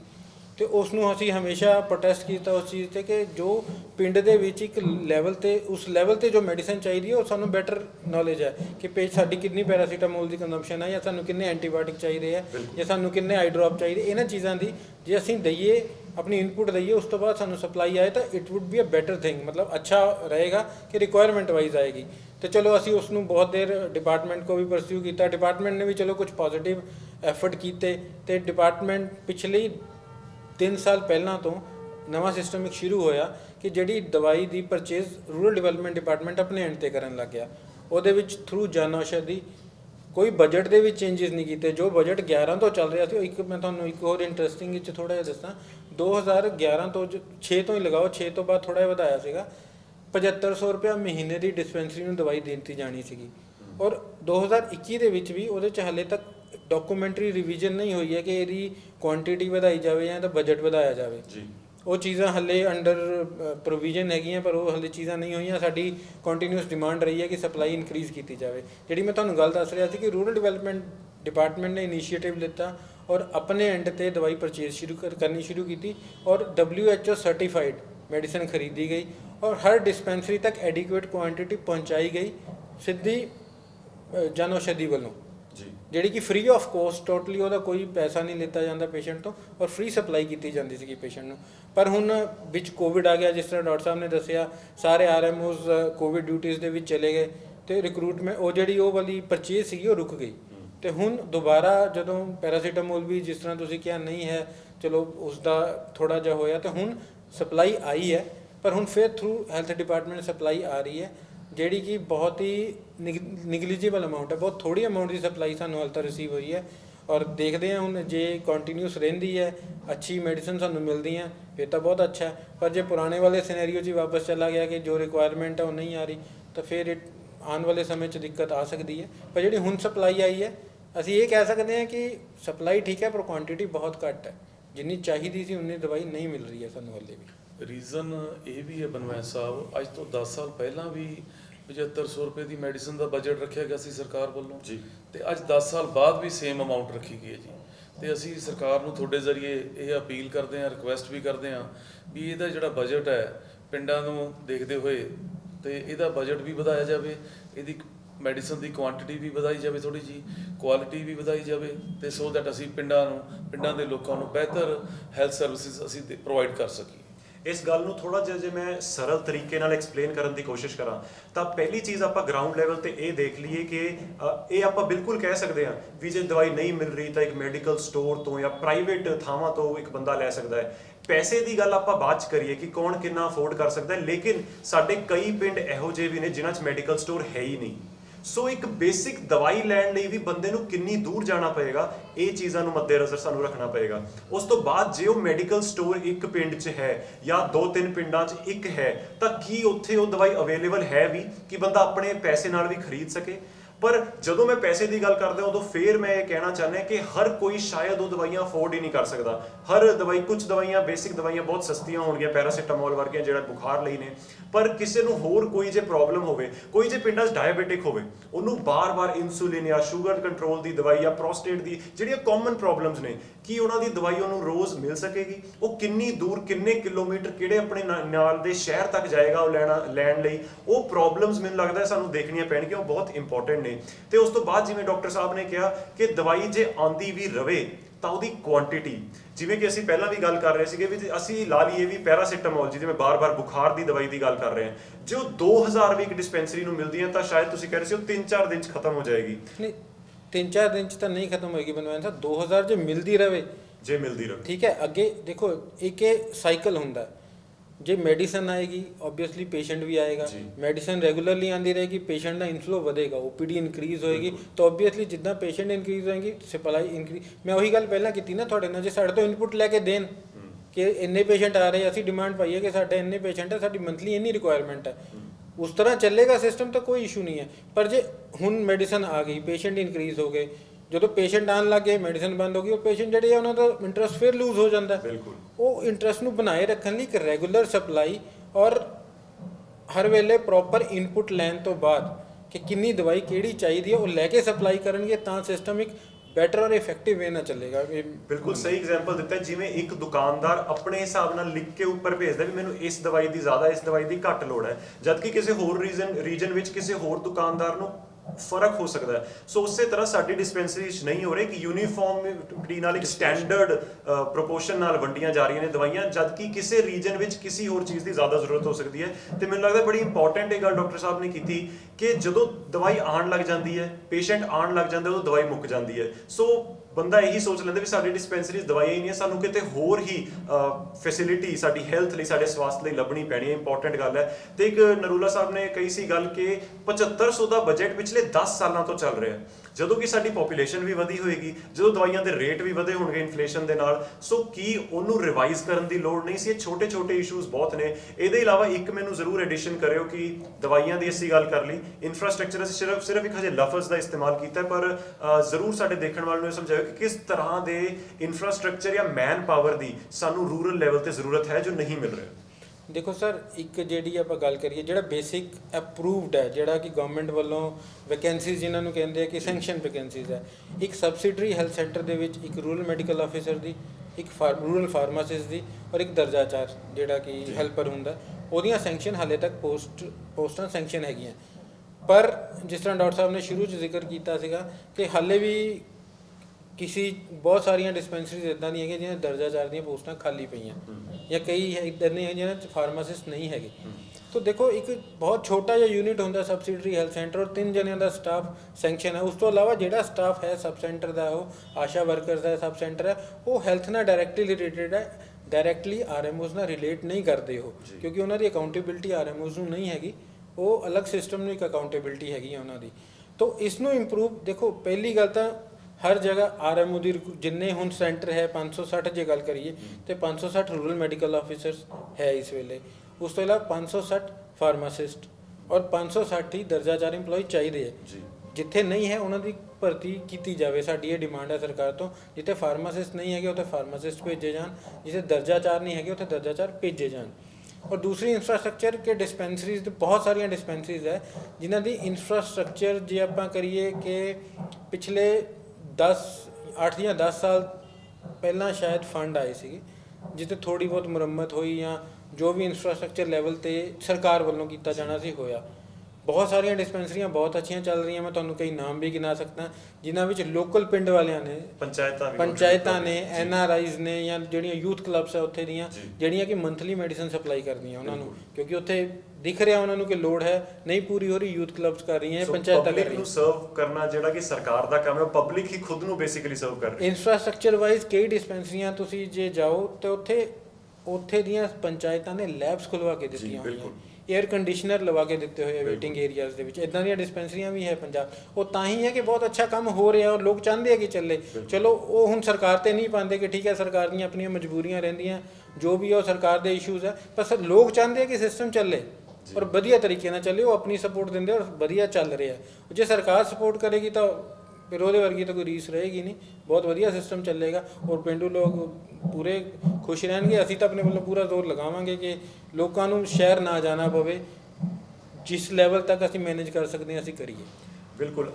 ਇਸ ਤੋਂ ਬਾਅਦ ਇੱਕ ਜਿਹੜੀ ਮੈਂ ਫਾਈਨਲ ਗੱਲ ਕਰਨਾ ਚਾਹੁੰਦਾ ਉਹ ਸਾਡੇ ਡਾਕਟਰਸ ਕੀ ਫੇਸ ਕਰ ਰਹੇ ਨੇ ਉਹ ਕਰਾਂਗੇ, ਲੇਕਿਨ ਉਸ ਤੋਂ ਪਹਿਲਾਂ ਮੇਰਾ ਇੱਕ ਬੜਾ ਬੇਸਿਕ ਤੇ ਇੰਪੋਰਟੈਂਟ ਸਵਾਲ ਹੈ ਜਿਹੜਾ ਕਿ ਬਹੁਤ ਲੋਕ ਕੰਪਲੇਨ ਕਰਦੇ ਨੇ। ਡਾਕਟਰ ਨੂੰ ਤੁਸੀਂ ਮੈਨੂੰ ਦੱਸ ਸਕਦੇ ਹੋ ਕਿ ਬਹੁਤ ਸਾਰੇ ਸਰਕਾਰੀ ਡਾਕਟਰ ਫੜੇ ਵੀ ਜਾਂਦੇ ਨੇ ਜਾਂ ਉਹਨਾਂ ਤੇ ਇਲਜ਼ਾਮ ਵੀ ਲੱਗਦੇ ਨੇ ਕਿ ਉਹ ਆਪਣੀ ਪ੍ਰਾਈਵੇਟ ਪ੍ਰੈਕਟਿਸ ਵੀ ਕਰਦੇ ਨੇ। ਦੂਸਰਾ, ਬਹੁਤ ਸਾਰੇ ਚਾਹੇ ਜੋ ਵੀ ਮਜਬੂਰੀ ਹੋਵੇ ਇਹ ਵੀ ਇਲਜ਼ਾਮ ਲੱਗਦੇ ਨੇ ਕਿ ਉਹ ਜਦ ਕਿ ਫ੍ਰੀ ਸਰਵ ਕਰਨਾ ਚਾਹੀਦਾ ਉਹ ਪੈਸੇ ਵੀ ਮੰਗਦੇ ਨੇ, ਫੀਸ ਦੇ ਤੌਰ ਤੇ ਮੰਗਦੇ ਨੇ। ਇਹੋ ਜਿਹੇ ਜਿਹੜੇ ਇਲਜ਼ਾਮ ਹੈ, ਇੱਕ ਤਾਂ ਵੈਸੇ ਤੁਸੀਂ ਓਬਵੀਅਸਲੀ ਇਹਨੂੰ ਨੇਗੇਟ ਕਰ ਸਕਦੇ, ਤੁਸੀਂ ਕਹਿ ਸਕਦੇ ਹੋ ਇਹ ਝੂਠ ਹੈ, ਲੇਕਿਨ ਜੇ ਇਹ ਸੱਚ ਹੈ ਤਾਂ ਇਹਦਾ ਕਾਰਨ ਕੀ ਹੈ ਤੇ ਇਹਦੇ ਨਾਲ ਵੀ ਪਬਲਿਕ ਦੇ ਟਰਸਟ ਤੇ ਜਿਹੜਾ ਉਹਨਾਂ ਦਾ ਵਿਸ਼ਵਾਸ ਹੈ ਉੱਤੇ ਵੀ ਬਹੁਤ ਫਰਕ ਪੈਂਦਾ ਹੋਏਗਾ। ਇਸ ਬਾਰੇ ਮੈਨੂੰ ਦੱਸਿਓ। ਗੱਲ ਇੱਦਾਂ ਜੀ, ਬਿਲਕੁਲ ਤੁਹਾਡੀ ਗੱਲ ਠੀਕ ਹੈ ਬਨਵੰਤ ਸਾਹਿਬ। ਹਰ ਮਹਿਕਮੇ 'ਚ, ਖਾਲੀ ਸਾਡੇ ਡਿਪਾਰਟਮੈਂਟ 'ਚ ਨਹੀਂ, ਸਾਡੇ ਡਾਕਟਰਸ 'ਚ ਨਹੀਂ ਜਾਂ ਸਾਡੇ RMO 'ਚ ਨਹੀਂ, ਚਾਹੇ PCMS, ਮੈਂ ਕਿਸੇ ਨੂੰ ਨਹੀਂ ਕਹੂੰਗਾ, ਹਰ ਮਹਿਕਮੇ 'ਚ ਹੁੰਦੇ ਨੇ, ਬਟ ਸਾਰੇ ਨਹੀਂ ਹੁੰਦੇ ਜੀ। ਕੋਈ ਇੱਕ ਅੱਧਾ ਕੋਈ ਇਹੋ ਜਿਹਾ % ਹੁੰਦੇ ਨੇ ਲੋਕ, ਜੇ ਉਹ ਹੁੰਦੇ ਨੇ ਤੇ ਅਸੀਂ ਉਹਨੂੰ ਠੀਕ ਨਹੀਂ ਸਮਝਦੇ ਜੀ। ਅਸੀਂ ਉਹਨੂੰ ਠੀਕ ਨਹੀਂ ਸਮਝਦੇ। ਜੇ ਉਹ ਕੋਈ ਕਰਦਾ ਵੀ ਹੈ ਸਰਕਾਰੀ ਅਦਾਰੇ 'ਚ ਰਹਿ ਕੇ ਤੇ ਅਸੀਂ ਤਾਂ ਉਹਦੀ ਇਹੀ ਗੱਲ ਕਹਾਂਗੇ ਸਰਕਾਰ ਨੂੰ ਕਿ ਸਖਤ ਤੋਂ ਸਖਤ ਕਾਰਵਾਈ ਹੋਣੀ ਚਾਹੀਦੀ ਉਹਦੇ ਅਗੇਂਸਟ। ਬਿਲਕੁਲ। ਤੇ ਸਾਡੀ ਜੇ ਐਸੋਸੀਏਸ਼ਨ ਹੈ, ਮੈਂ ਰੂਰਲ ਮੈਡੀਕਲ ਸਰਵਿਸਿਜ਼ ਐਸੋਸੀਏਸ਼ਨ ਦਾ ਪ੍ਰੈਜ਼ੀਡੈਂਟ ਆ ਪੰਜਾਬ ਦਾ, ਤੇ ਅਸੀਂ ਕਦੇ ਵੀ ਇਹੋ ਜਿਹੇ ਚਾਹੇ ਸਾਡਾ ਆਪਣਾ ਭਾਈਚਾਰਾ ਚਾਹੇ ਕੋਈ ਡਾਕਟਰ ਹੈ ਤੇ ਮੈਨੂੰ ਨਹੀਂ ਲੱਗਦਾ ਅਸੀਂ ਉਹਦੇ ਬੰਦੇ ਨਾਲ ਉਸ ਡਾਕਟਰ ਨਾਲ ਅਸੀਂ ਕਦੇ ਵੀ ਇਨ ਫਿਊਚਰ 'ਚ ਸਟੈਂਡ ਵੀ ਕਰਾਂਗੇ। ਸਰ, ਇਹ ਤੁਸੀਂ ਵਧੀਆ ਐਗਜ਼ਾਮਪਲ ਦਿੱਤਾ। ਸੋ ਮੈਨੂੰ ਇੱਕ ਐਗਜ਼ਾਮਪਲ ਦੇ ਤੌਰ ਤੇ ਦੱਸੋ, ਤੁਹਾਡੀ ਇੱਕ RMO ਤੁਹਾਡੀ ਐਸੋਸੀਏਸ਼ਨ ਦਾ ਮੈਂਬਰ ਵੀ ਹੋਵੇ, ਜੇ ਉਸ ਤੇ ਇਹੋ ਜਿਹੇ ਇਲਜ਼ਾਮ ਲੱਗਦੇ ਤਾਂ ਐਸੋਸੀਏਸ਼ਨ ਕੀ ਕਰਦੀ ਹੈ? ਦੇਖੋ, ਐਸੋਸੀਏਸ਼ਨ ਵੈਸੇ ਤਾਂ ਕੋਈ ਇਹੋ ਜਿਹਾ ਕੋਈ ਮੇਜਰ ਇਹੋ ਜਿਹਾ ਇਸ਼ੂ ਆਇਆ ਨਹੀਂ ਸਾਡੇ ਨੋਟਿਸ 'ਚ। ਠੀਕ ਹੈ ਜੀ। ਜੇ ਇਨ ਫਿਊਚਰ ਤੁਹਾਡੇ ਜ਼ਰੀਏ ਜੇ ਕੋਈ ਸਾਨੂੰ ਜਾਂ ਕੁਝ ਵੀ ਆਂਦਾ ਵੀ ਹੈ ਤੇ ਸਾਡਾ ਐਸੋਸੀਏਸ਼ਨ ਦਾ ਬੜਾ ਕਲੀਅਰ ਸਟੈਂਡ ਹੈ ਜੀ। ਅਸੀਂ ਚਾਹੇ ਸਾਡਾ ਕਲੀਗ ਹੈ, ਚਾਹੇ ਸਾਡਾ ਡਾਕਟਰ ਹੈ, ਚਾਹੇ ਸਾਡਾ RMO ਹੈ, ਚਾਹੇ ਕੋਈ ਵੀ PCMS, ਅਸੀਂ ਉਸ ਡਾਕਟਰ ਦੇ ਨਾਲ ਸਾਡੀ ਐਸੋਸੀਏਸ਼ਨ ਨਹੀਂ ਸਟੈਂਡ ਕਰਦੀ। ਇਟ ਇਜ਼ ਸਬਜੈਕਟਿਡ ਬਨਵੰਤ ਸਾਹਿਬ। ਦੇਖੋ, ਐਲੀਗੇਸ਼ਨ ਜੋ ਅੱਜ ਕੱਲ੍ਹ ਸੋਸ਼ਲ ਮੀਡੀਆ ਦਾ ਜ਼ਮਾਨਾ ਤੁਹਾਨੂੰ ਪਤਾ ਹੈ, ਤੇ ਇਹ ਤੁਸੀਂ ਵੀ ਮੰਨੋਗੇ ਕਿ ਝੂਠੇ ਵੀ ਹੋ ਸਕਦੇ ਆ। ਸਬਜੈਕਟਿਡ ਪ੍ਰੂਵ ਹੋ ਜਾਏ ਕਿ ਉਹ ਬੰਦਾ ਕਰ ਰਿਹਾ, ਫਿਰ ਅਸੀਂ ਵੀ ਸਰਕਾਰ ਦੇ ਨਾਲ ਖੜੇ ਹੋਵਾਂਗੇ। ਜੇ ਉਹ ਅਗੇਂਸਟ ਦਾ ਰੂਲ ਕੋਈ ਚੀਜ਼ਾਂ ਕਰ ਰਿਹਾ ਤੇ ਅਸੀਂ ਉਹਨੂੰ ਬਿਲਕੁਲ ਸਪੋਰਟ ਨਹੀਂ ਕਰਦੇ ਇਸ ਚੀਜ਼ ਨੂੰ। ਜੇ ਕੋਈ ਵੀ ਡਾਕਟਰ ਅਗੇਂਸਟ ਦਾ ਰੂਲ ਕੋਈ ਇਹੀ ਚੀਜ਼ ਨਹੀਂ, ਪ੍ਰੈਕਟਿਸ ਨਹੀਂ, ਕੁਝ ਵੀ ਇਦਾਂ ਦਾ ਕੰਮ ਕਰ ਰਿਹਾ ਜਿਹੜਾ ਅਗੇਂਸਟ ਦਾ ਰੂਲ ਹੈ, ਇਲੀਗਲ ਹੈ, ਤੇ ਅਸੀਂ ਬਿਲਕੁਲ ਐਸੋਸੀਏਸ਼ਨ ਉੱਥੇ ਸਪੋਰਟ ਨਹੀਂ ਕਰੇਗੀ ਉਸ ਨੂੰ। ਬਿਲਕੁਲ। ਮੈਨੂੰ ਲੱਗਦਾ ਇੱਕ ਪਬਲਿਕ ਫੋਰਮ ਤੇ ਇੱਕ ਕੈਮਰੇ ਤੇ ਕਹਿਣਾ ਤੁਹਾਡੇ ਲਈ ਵੀ ਇੰਪੋਰਟੈਂਟ ਹੈ, ਇੱਕ ਪਬਲਿਕ ਟਰਸਟ ਲਈ ਵੀ, ਦੂਜਾ ਇੱਕ ਉਹ ਡਰ ਵੀ ਬਣਿਆ ਰਹੇ ਵੀ ਆਪਾਂ ਇਹੋ ਜਿਹਾ ਇਲੀਗਲ ਕੁਝ ਨਹੀਂ ਕਰਨਾ। ਨਹੀਂ, ਉਹ ਤਾਂ ਦੇਖੋ, ਇਹ ਤਾਂ ਚੀਜ਼ ਹੁੰਦੀ ਹੈ ਨਾ, ਦੋ ਫੈਕਟ ਹੁੰਦੇ ਆ ਹਰ ਚੀਜ਼ ਦੇ। ਅਸੀਂ ਵੀ ਦੇਖਦੇ ਹਾਂ ਸਾਡੇ ਡਾਕਟਰਸ ਨਾਲ ਬਹੁਤ ਜਗ੍ਹਾ ਗਲਤ ਵੀ ਹੁੰਦਾ। ਅਸੀਂ ਦੇਖਿਆ ਕਿ ਪੇਸ਼ੈਂਟ ਦਾ ਆਊਟਕਮ ਜੋ ਵੀ ਆਉਣਾ ਹੈ ਉਹ ਬਹੁਤ ਚੀਜ਼ਾਂ ਤੇ ਡਿਪੈਂਡ ਕਰਦਾ। ਕਈ ਵਾਰ ਅਨਫੋਰਚੂਨੇਟਲੀ ਕਿਸੇ ਪੇਸ਼ੈਂਟ ਦੀ ਡੈਥ ਹੋ ਜਾਂਦੀ ਹੈ, ਔਰ ਮੈਂ ਤੁਹਾਨੂੰ ਇਹ ਯਕੀਨ ਦਿਵਾਉਂਦਾ ਕਿ ਕੋਈ ਵੀ ਡਾਕਟਰ ਇਹ ਨਹੀਂ ਚਾਹੁੰਦਾ ਕਿ ਉਹਦੇ ਪੇਸ਼ੈਂਟ ਨਾਲ ਕੁਝ ਅਨਫੋਰਚੂਨੇਟ ਹੋਵੇ। ਪਰ ਨੈਗਲੀਜੈਂਸ ਹੁੰਦੀ ਹੈ, ਇਹ ਤੁਸੀਂ ਡਿਨਾਈ ਨਹੀਂ ਕਰ ਸਕਦੇ। ਨੈਗਲੀਜੈਂਸ ਜਿਹੜੀ ਹੁੰਦੀ ਹੈ ਕੋਈ ਵੀ ਜਾਣਬੁੱਝ ਕੇ ਨਹੀਂ ਕਰਦਾ। ਮੈਂ ਮੰਨਦਾ ਤੁਹਾਡੀ ਗੱਲ, ਨੈਗਲੀਜੈਂਸ ਹੁੰਦੀ ਹੈ। ਮੈਂ ਉਹੀ ਗੱਲ ਆ ਰਹੀ ਹੈ ਨਾ, ਆਪਾਂ ਜਿੱਥੇ ਪ੍ਰੂਵ ਹੋਏਗੀ ਨੈਗਲੀਜੈਂਸ, ਜੈਨੂਅਨ ਇੱਕ ਗਲਤੀ ਹੋਏਗੀ ਉੱਥੇ ਗਲਤ ਹੈ, ਉਹ ਅਸੀਂ ਉਹਨਾਂ ਸਪੋਰਟ ਨਹੀਂ ਕਰਾਂਗੇ। ਪਰ ਕਈ ਵਾਰ ਲੋਕ ਵੀ ਗਲਤ ਕਰ ਦਿੰਦੇ ਆ, ਅਸੀਂ ਉਹ ਵੀ ਲੋਕਾਂ ਨੂੰ ਅਪੀਲ ਕਰਦੇ ਹਾਂ ਕਿ ਉਸ ਤਰ੍ਹਾਂ ਦਾ ਕੰਮ ਵੀ ਲੋਕ ਨਾ ਕਰਨ, ਤਾਂ ਕਿ ਦੋਨਾਂ ਧਿਰਾਂ ਦਾ ਆਪਸ ਦੇ ਵਿੱਚ ਇੱਕ ਵਧੀਆ ਕੋਆਰਡੀਨੇਸ਼ਨ ਬਣ ਕੇ ਇੱਕ ਬੈਟਰ ਹੈਲਥ ਸਰਵਿਸਿਜ਼ ਦਿੱਤੀਆਂ ਜਾਣ ਸਿਸਟਮ ਦੇ। ਸੋ ਬਿਲਕੁਲ ਅਸੀਂ ਇਹ ਵੀ ਗੱਲ ਕਰ ਲੈਂਦੇ ਕਿ ਕੋਵਿਡ ਦੇ ਟਾਈਮ ਤੇ ਜਦੋਂ ਆਪਾਂ ਗੱਲ ਕੀਤੀ ਦਵਾਈਆਂ ਦੀ ਘਾਟ ਸੀਗੀ, ਬਹੁਤ ਸਾਰੇ ਡਾਕਟਰ ਅਰਬਨ ਏਰੀਆਜ਼ ਚਲੇ ਗਏ ਸੀਗੇ, ਤੁਸੀਂ ਜਦੋਂ ਪਿੰਡਾਂ 'ਚ ਸੀਗੇ ਐਕਸਪੀਰੀਅੰਸ ਕੀ ਸੀਗਾ, ਕਿਸ ਤਰ੍ਹਾਂ ਦੀ ਮੁਸ਼ਕਿਲਾਂ ਆਈਆਂ ਤੁਹਾਨੂੰ ਸਰ ਅਸੀਂ ਪਿੰਡਾਂ 'ਚ ਰਹੇ ਨਹੀਂ ਉਸ ਟਾਈਮ। ਓਕੇ ਠੀਕ ਹੈ, ਇਹ ਅਸੀਂ ਹਮੇਸ਼ਾ ਡਿਪਾਰਟਮੈਂਟ ਨੂੰ ਰਿਟਨ ਦੇ ਵਿੱਚ ਵੀ ਅਸੀਂ ਡਿਮਾਂਡ ਕਰਦੇ ਨੇ। ਸਾਨੂੰ ਲੋਕਾਂ ਨਾਲ ਡਾਕਟਰ ਸਾਹਿਬ ਦਾ ਵੀ ਐਕਸਪੀਰੀਅੰਸ ਰਿਹਾ ਵਾ, ਲੋਕਾਂ ਨੇ ਵਰਬਲੀ ਕਿਹਾ ਵਾ ਕਿ ਜਦੋਂ ਸਾਨੂੰ ਲੋੜ ਸੀਗੀ ਤੁਸੀਂ ਨਹੀਂ ਸੀਗੇ, ਔਰ ਅਸੀਂ ਵੀ ਕਿਹਾ। ਇਸ ਤੋਂ ਮਾੜਾ ਕੀ ਹੋ ਸਕਦਾ? ਸਾਨੂੰ ਲੋਕਾਂ ਨੂੰ ਐਕਸਪਲੇਨ ਕਰਨ 'ਚ ਕਾਫੀ ਟਾਈਮ ਲੱਗਿਆ। 2 ਸਾਲ ਪਹਿਲਾਂ 23 ਮਾਰਚ ਨੂੰ ਜਦੋਂ ਕੋਵਿਡ ਦਾ ਹੋਇਆ ਤੇ ਸਾਰੇ ਰੂਰਲ ਜਿੰਨੇ ਡਿਸਪੈਂਸਰੀਜ਼ ਡਾਕਟਰਸ ਅਪਾਇੰਟ ਸੀ, ਜ਼ਿਆਦਾਤਰ 99% ਡਾਕਟਰ ਸਾਰੇ ਸ਼ਹਿਰਾਂ 'ਚ ਸ਼ਿਫਟ ਕਰ ਦਿੱਤੇ ਗਏ ਸੀਗੇ। ਅੱਛਾ ਜੀ। ਤੇ ਬਟ ਪਿੰਡਾਂ ਦੇ ਲੋਕਾਂ ਨੂੰ ਸਾਨੂੰ ਸਮਝਾਉਣ 'ਚ ਬੜੀ ਦਿੱਕਤ ਆਈ। ਅਸੀਂ ਜਦੋਂ ਵਾਪਸ ਪੌਣੇ 2 ਸਾਲ ਬਾਅਦ ਵਾਪਸ ਡਿਸਪੈਂਸਰੀਆਂ 'ਚ ਆਪਣੇ ਪਰਤੇ ਆ, ਤੇ ਉਹ ਸਾਨੂੰ ਇੱਕੋ ਗੱਲ ਕਹਿੰਦੇ, ਡਾਕਟਰ ਸਾਹਿਬ ਜਦੋਂ ਸਾਨੂੰ ਤੁਹਾਡੀ ਲੋੜ ਸੀ ਤੁਸੀਂ ਸਾਨੂੰ ਛੱਡ ਕੇ ਭੱਜ ਗਏ। ਬਟ ਇਹਦੇ 'ਚ ਸਾਡੇ ਨਹੀਂ, ਇਹ ਸਰਕਾਰ ਦੀ ਪਾਲਿਸੀ ਸੀਗੀਆਂ ਜੀ। ਤੇ ਅਸੀਂ ਤਾਂ ਉਹਨੂੰ ਹਮੇਸ਼ਾ ਅਪੋਜ਼ ਕੀਤਾ। ਜੇ ਤੁਸੀਂ ਪੁਰਾਣਾ ਦੇਖੋਗੇ, ਮੀਡੀਆ ਵੀ ਦੇਖੋਗੇ, ਨਿਊਜ਼ਪੇਪਰ ਦੇਖੋਗੇ, ਅਸੀਂ ਬਹੁਤ ਡਿਮਾਂਡ ਕੀਤੀ ਕਿ ਪਿੰਡਾਂ ਦੇ ਲੋਕਾਂ ਨੂੰ ਵੀ ਲੋੜ ਹੈਗੀ ਹੈ, ਉਹਨਾਂ ਨੂੰ ਵੀ ਇੱਕ ਸਿੰਪਟਮ ਆਉਂਦਾ। ਜੇ ਅਸੀਂ ਰੂਰਲ ਲੈਵਲ ਤੇ ਉਸ ਲੈਵਲ ਤੇ ਉਸ ਨੂੰ ਰੋਕ ਲਈਏ ਤਾਂ ਸ਼ਾਇਦ ਇਹ ਵਧੇਗਾ ਨਹੀਂ ਅੱਗੇ, ਅਸੀਂ ਉਹਨੂੰ ਉੱਥੇ ਹੀ ਕੰਸਟ੍ਰੇਨ ਕਰ ਸਕਦੇ ਹਾਂ, ਉਸ ਚੀਜ਼ ਨੂੰ ਅੱਗੇ ਵਧਣ ਤੋਂ ਰੋਕ ਸਕਦੇ ਸੀਗੇ। ਪਰ ਚਲੋ ਉਹ ਬਾਅਦ 'ਚੋਂ ਹੋਇਆ ਵੀ, ਮੈਂ ਇਹ ਨਹੀਂ ਕਹੂੰਗਾ ਸ਼ਾਇਦ ਥੋੜਾ ਲੇਟ ਹੋਇਆ, ਪਰ ਉਹ ਹੋਇਆ ਬਾਅਦ 'ਚੋਂ। ਸਰਕਾਰ ਦਾ ਫੋਕਸ ਵੀ ਸ਼ਿਫਟ ਹੋਇਆ ਕਿ ਰੂਰਲ 'ਚ ਕੇਸਿਸ ਵੱਧ ਰਹੇ ਆ, ਉਹਨਾਂ ਨੇ ਦੁਬਾਰਾ ਕਿਹਾ ਦੇਖ ਲਓ। ਪਰ ਇਨੀਸ਼ੀਅਲੀ ਪਰਸਨਲੀ ਸਾਡਾ ਇਹ ਸੋਚਣਾ ਹੈ ਕਿ ਇਨੀਸ਼ੀਅਲੀ ਉਸ ਲੈਵਲ ਤੇ ਵੀ ਜੇ ਆਪਾਂ ਸ਼ੁਰੂ ਤੋਂ ਹੀ ਉਸ ਚੀਜ਼ ਨੂੰ ਸਟਰੈਂਥਨਿੰਗ ਕਰ ਲੈਂਦੇ ਤਾਂ ਸ਼ਾਇਦ ਆਊਟਕਮ ਹੋਰ ਵਧੀਆ ਹੁੰਦੇ। ਬਿਲਕੁਲ ਸਹੀ ਗੱਲ ਹੈ। ਉਸ ਵੇਲੇ ਇੰਨੇ ਇੰਪੋਰਟੈਂਟ ਸਮੇਂ 'ਚ ਆਪਾਂ, ਮੈਨੂੰ ਲੱਗਦਾ ਸਾਡੇ ਪਿੰਡਾਂ ਨੂੰ ਅਸੀਂ ਲਾਚਾਰ ਛੱਡ ਦਿੱਤਾ ਸੀਗਾ, ਜੋ ਬਹੁਤ ਹੀ ਮੈਨੂੰ ਲੱਗਦਾ ਹੈ ਫਾਰ ਸਾਈਟਡਨੈਸ ਦੀ ਕਮੀ ਵੀ ਕਹਿ ਸਕਦੇ ਆ, ਪਰ ਜੋ ਵੀ ਇਹ ਗਲਤ ਜ਼ਰੂਰ। ਮੈਨੂੰ ਜੇ ਤੁਸੀਂ 1 ਮਿੰਟ ਦਿਓ ਤੇ ਮੈਂ ਐਡ ਕਰਨਾ ਚਾਹੂੰਗਾ ਇਹ 'ਚ ਫਾਰ ਸਾਈਟਡਨੈਸ ਦੀ ਕਮੀ ਤਾਂ ਆਪਾਂ ਨਹੀਂ ਕਵਾਂਗੇ। ਜਿਹੜਾ ਇੱਕ ਬਹੁਤ ਮੇਜਰ ਇੱਕ ਪ੍ਰੋਬਲਮ ਜੋ ਰੂਰਲ ਮੈਡੀਕਲ ਆਫੀਸਰ ਫੇਸ ਕਰ ਰਹੇ ਆ, ਸਾਡਾ ਕੈਡਰ ਜਾਂ ਸਾਡੇ ਫਾਰਮਾਸਿਸਟ ਜਾਂ ਸਾਡਾ ਇੰਟਾਇਰ ਸਿਸਟਮ ਫੇਸ ਕਰ ਰਿਹਾ, ਰੂਰਲ ਡਿਵੈਲਪਮੈਂਟ ਜਿਹੜੇ ਕੰਮ ਕਰ ਰਹੇ ਆ, ਕਿ ਇਹਨਾਂ ਦੀ ਰਿਪਰੈਜ਼ੈਂਟੇਸ਼ਨ ਨਹੀਂ ਹੈ। ਠੀਕ ਹੈ, ਇੱਕ ਆਰਐਮਓ, ਇੱਕ ਸੀਈਓ, ਡੀਓ ਹੈ, ਉਹ ਤਾਂ ਚਲੋ ਉਹ ਠੀਕ ਹੈ, ਪਰ ਜਦੋਂ ਕੋਈ ਮੀਟਿੰਗ ਹੁੰਦੀ ਹੈ, ਡਿਸਟ੍ਰਿਕਟ ਲੈਵਲ ਦੀ ਮੀਟਿੰਗ ਹੁੰਦੀ ਹੈ, ਸਟੇਟ ਲੈਵਲ ਦੀ ਮੀਟਿੰਗ ਹੁੰਦੀ ਹੈ, ਉਹ ਚੀਜ਼ਾਂ ਹੁੰਦੀਆਂ ਤੇ ਉਹਦੇ ਦੇ ਵਿੱਚ ਇਨਪੁਟਸ ਜੇ ਪ੍ਰੋਪਰ ਲਈਆਂ ਜਾਣ, ਕਿਉਂਕਿ ਉੱਥੇ ਨੋਡਲ ਏਜੰਸੀ ਹੈਲਥ ਏਜੰਸੀ ਹੈ, ਹੈਲਥ ਡਿਪਾਰਟਮੈਂਟ ਹੈ, major chunk is with the health department. ਉਹਨਾਂ ਨੇ ਪਲਾਨਿੰਗ ਕਰਨੀ ਹੈ, ਉਹਨਾਂ ਨੇ ਇੰਪਲੀਮੈਂਟੇਸ਼ਨ ਕਰਵਾਉਣੀ ਹੈ। ਠੀਕ ਹੈ, ਉਹਦੇ ਵਿੱਚ ਜੇ ਆਰਐਮਓਜ਼ ਦੀ ਰਿਪਰੈਜ਼ੈਂਟੇਸ਼ਨ ਹੋਏਗੀ ਪਾਲਿਸੀ ਮੇਕਿੰਗ ਦੇ ਵਿੱਚ ਜਾਂ ਉਹਦੇ ਵਿੱਚ, ਤਾਂ ਮੇਰਾ ਸੋਚਣਾ ਹੈ ਕਿ ਸਿਸਟਮ ਵਧੀਆ ਤਰੀਕੇ ਨਾਲ ਚੱਲ ਸਕਦਾ। ਇਹ 'ਚ ਕੋਈ ਸ਼ੱਕ ਨਹੀਂ ਹੈ। ਪਾਲਿਸੀ ਮੇਕਰਸ ਨੂੰ ਇਹ ਸੋਚਣਾ ਪਏਗਾ ਕਿ ਜਿਹੜਾ ਸਭ ਤੋਂ ਇੰਪੋਰਟੈਂਟ ਸਟੇਕ ਹੋਲਡਰ ਹੈ, ਡਾਕਟਰ ਹੈ, ਉਹਨੂੰ ਪਾਲਿਸੀ ਮੇਕਿੰਗ 'ਚ ਇਨਕਲੂਡ ਕਰਨਾ ਬਹੁਤ ਜ਼ਰੂਰੀ ਹੈ, ਜੋ ਤੁਸੀਂ ਮੈਨੂੰ ਲੱਗਦਾ ਕਹਿਣਾ ਚਾਹ ਰਹੇ ਹੋ। ਤੇ ਇੱਕ ਵਾਰੀ ਹੁਣ ਇਸ ਤੋਂ ਬਾਅਦ ਅਸੀਂ ਜ਼ਰੂਰ ਇਸ ਗੱਲ ਤੇ ਆਉਂਦੇ ਹਾਂ ਕਿ ਤੁਸੀਂ ਸਾਨੂੰ ਸ਼ੁਰੂਆਤ 'ਚ ਐਕਸਪਲੇਨ ਜ਼ਰੂਰ ਕੀਤਾ 2006 'ਚ ਪਹਿਲਾਂ ਹੋਈ ਭਰਤੀ, 2011 'ਚ ਪੱਕੇ ਹੋਏ, ਪਰ ਉਸ ਤੋਂ ਬਾਅਦ ਦੇ ਮੈਨੂੰ ਕੁਝ ਇਸ਼ੂਜ਼ ਪਤਾ ਜਿਸ ਤੇ ਮੈਨੂੰ ਲੱਗਦਾ ਤੁਸੀਂ ਜ਼ਿਆਦਾ ਚਾਨਣਾ ਪਾ ਸਕਦੇ ਹੋ ਕਿ 2016 ਚਾਹੇ ਪੇ ਕਮਿਸ਼ਨ ਹੋਵੇ, ਚਾਹੇ ਤੁਹਾਡੀ ਡੀਏਸੀਪੀ ਹੋਵੇ, ਉਹ ਲਾਗੂ ਨਹੀਂ ਹੋਏ। ਤੁਹਾਡੀ ਸੈਲਰੀਜ਼ ਉੱਥੇ ਦੀ ਉੱਥੇ ਖੜੀਆਂ ਨੇ। ਇੰਨੀ ਪਹਿਲਾਂ ਸੀ ਇਹ ਮੁਸ਼ਕਿਲਾਂ ਦੀ ਆਪਾਂ ਗੱਲ ਕੀਤੀ ਹੈ, ਉਸ ਤੋਂ ਬਾਅਦ ਜਦੋਂ ਡਾਕਟਰ ਨੂੰ ਉਹਦਾ ਬਣਦੀ ਤਨਖਾਹ ਵੀ ਨਹੀਂ ਮਿਲਦੀ ਹੈ, ਉਹ ਡੀਮੋਟੀਵੇਟਿੰਗ ਤਾਂ ਹੈ ਹੀ ਹੈ। ਸੋ ਇਹ ਜ਼ਰੂਰ ਸਾਨੂੰ ਪੂਰਾ ਡਿਟੇਲ 'ਚ ਐਕਸਪਲੇਨ ਕਰਿਓ ਕਿ ਡੀਏਸੀਪੀ ਕੀ ਹੈ, ਤੁਹਾਡਾ ਕਿਉਂ ਵਧਣਾ ਸੀਗਾ ਗ੍ਰੇਡ ਤੇ ਕਿਉਂ ਨਹੀਂ ਵਧਿਆ, ਉਸ ਬਾਰੇ। ਸਰ ਮੈਂ ਸ਼ੁਰੂ ਤੋਂ ਸ਼ੁਰੂ ਕਰਦਾ, ਥੋੜਾ ਜਿਹਾ 2 ਮਿੰਟ ਲੱਗਣਗੇ। 2006 'ਚ ਜਦੋਂ ਕੰਟਰੈਕਚੁਅਲ ਰਿਕਰੂਟਮੈਂਟ ਹੋਈ, 30,000 ਰੁਪਇਆ ਲਮਸਮ ਇੱਕ ਡਿਸਪੈਂਸਰੀ ਦਾ ਡਿਸਾਈਡ ਕੀਤਾ ਗਿਆ, ਜਿਹਦੇ ਵਿੱਚ 30,000 ਦੇ ਵਿੱਚ ਡਾਕਟਰ ਦੀ ਸੈਲਰੀ ਵੀ ਸੀਗੀ, ਫਾਰਮਾਸਿਸਟ ਦੀ ਵੀ ਸੀ, ਕਲਾਸ 4 ਦੀ ਵੀ ਸੀ, ਪਲੱਸ ਮੇਨਟੇਨੈਂਸ ਵੀ ਸੀਗੀ। ਇਹ ਸਾਰੀਆਂ ਚੀਜ਼ਾਂ 30,000 'ਚ ਇਨਕਲੂਡ ਕੀਤੀਆਂ ਗਈਆਂ। ਉਸ ਤੋਂ ਬਾਅਦ ਵਧਾਇਆ ਗਿਆ, ਇੱਕ ਵਾਰੀ 37,500 ਕਰ ਦਿੱਤਾ ਗਿਆ 2009 ਦੇ ਆਸ-ਪਾਸ, 7,000 ਰੁਪਇਆ ਵਧਾਇਆ ਗਿਆ, ਪਰ ਕੰਡੀਸ਼ਨ ਸੇਮ ਰਹੀਆਂ, 37,500 'ਚ ਹੀ ਸਭ ਕੁਝ ਕਰਨਾ ਸੀਗਾ। ਚਲੋ ਉਸ ਤੋਂ ਬਾਅਦ ਸਿਸਟਮ ਜਿਸ ਤਰ੍ਹਾਂ ਮੈਂ ਤੁਹਾਨੂੰ ਕਿਹਾ ਕਿ ਇੰਪਰੂਵ ਹੋ ਗਿਆ, ਵਧੀਆ ਚੱਲਿਆ, ਸਰਕਾਰ ਨੇ ਫੀਡਬੈਕ ਲਿੱਤੀ, ਲੋਅਰ ਲੈਵਲ ਤੋਂ ਵੀ ਲਿੱਤੀ, ਆਪਣਾ ਵੀ ਸਰਵੇ ਕਰਾਇਆ, ਰੈਗੂਲਰਾਈਜ਼ ਕਰਤਾ ਸਿਸਟਮ ਨੂੰ। ਉਸ ਵਕਤ ਤੇ ਸਰਕਾਰ ਨੇ ਰੂਲ ਬਣਾਏ, ਇਹ ਗੱਲ ਹੈ 2011 ਦੀ ਜਦੋਂ ਸਰਵਿਸ ਰੂਲ ਬਣੇ।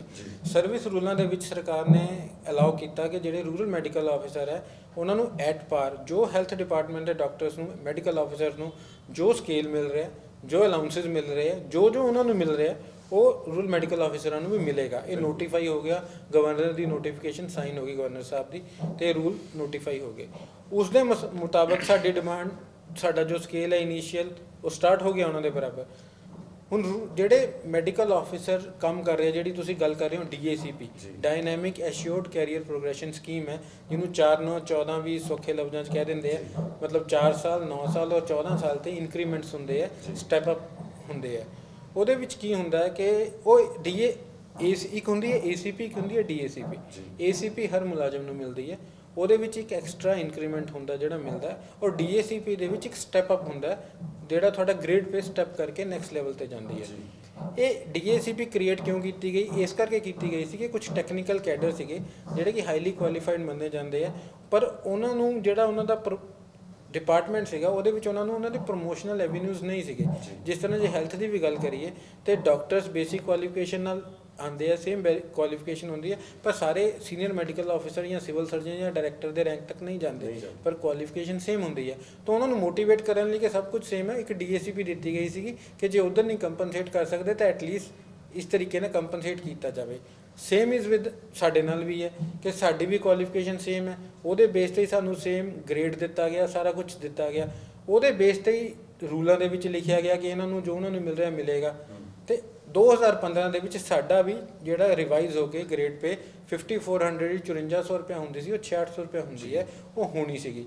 ਚਲੋ 2015 ਤੱਕ ਸੀਗਾ, 2016 'ਚ ਅਸੀਂ ਡਿਮਾਂਡ ਕੀਤੀ ਕਿ ਸਾਡੀ ਇਹ ਹੈ ਔਰ ਇਹ ਕੀਤੀ ਜਾਵੇ, ਪਰ ਕਈ ਕਾਰਨ ਰਹੇ ਉਹਦੇ।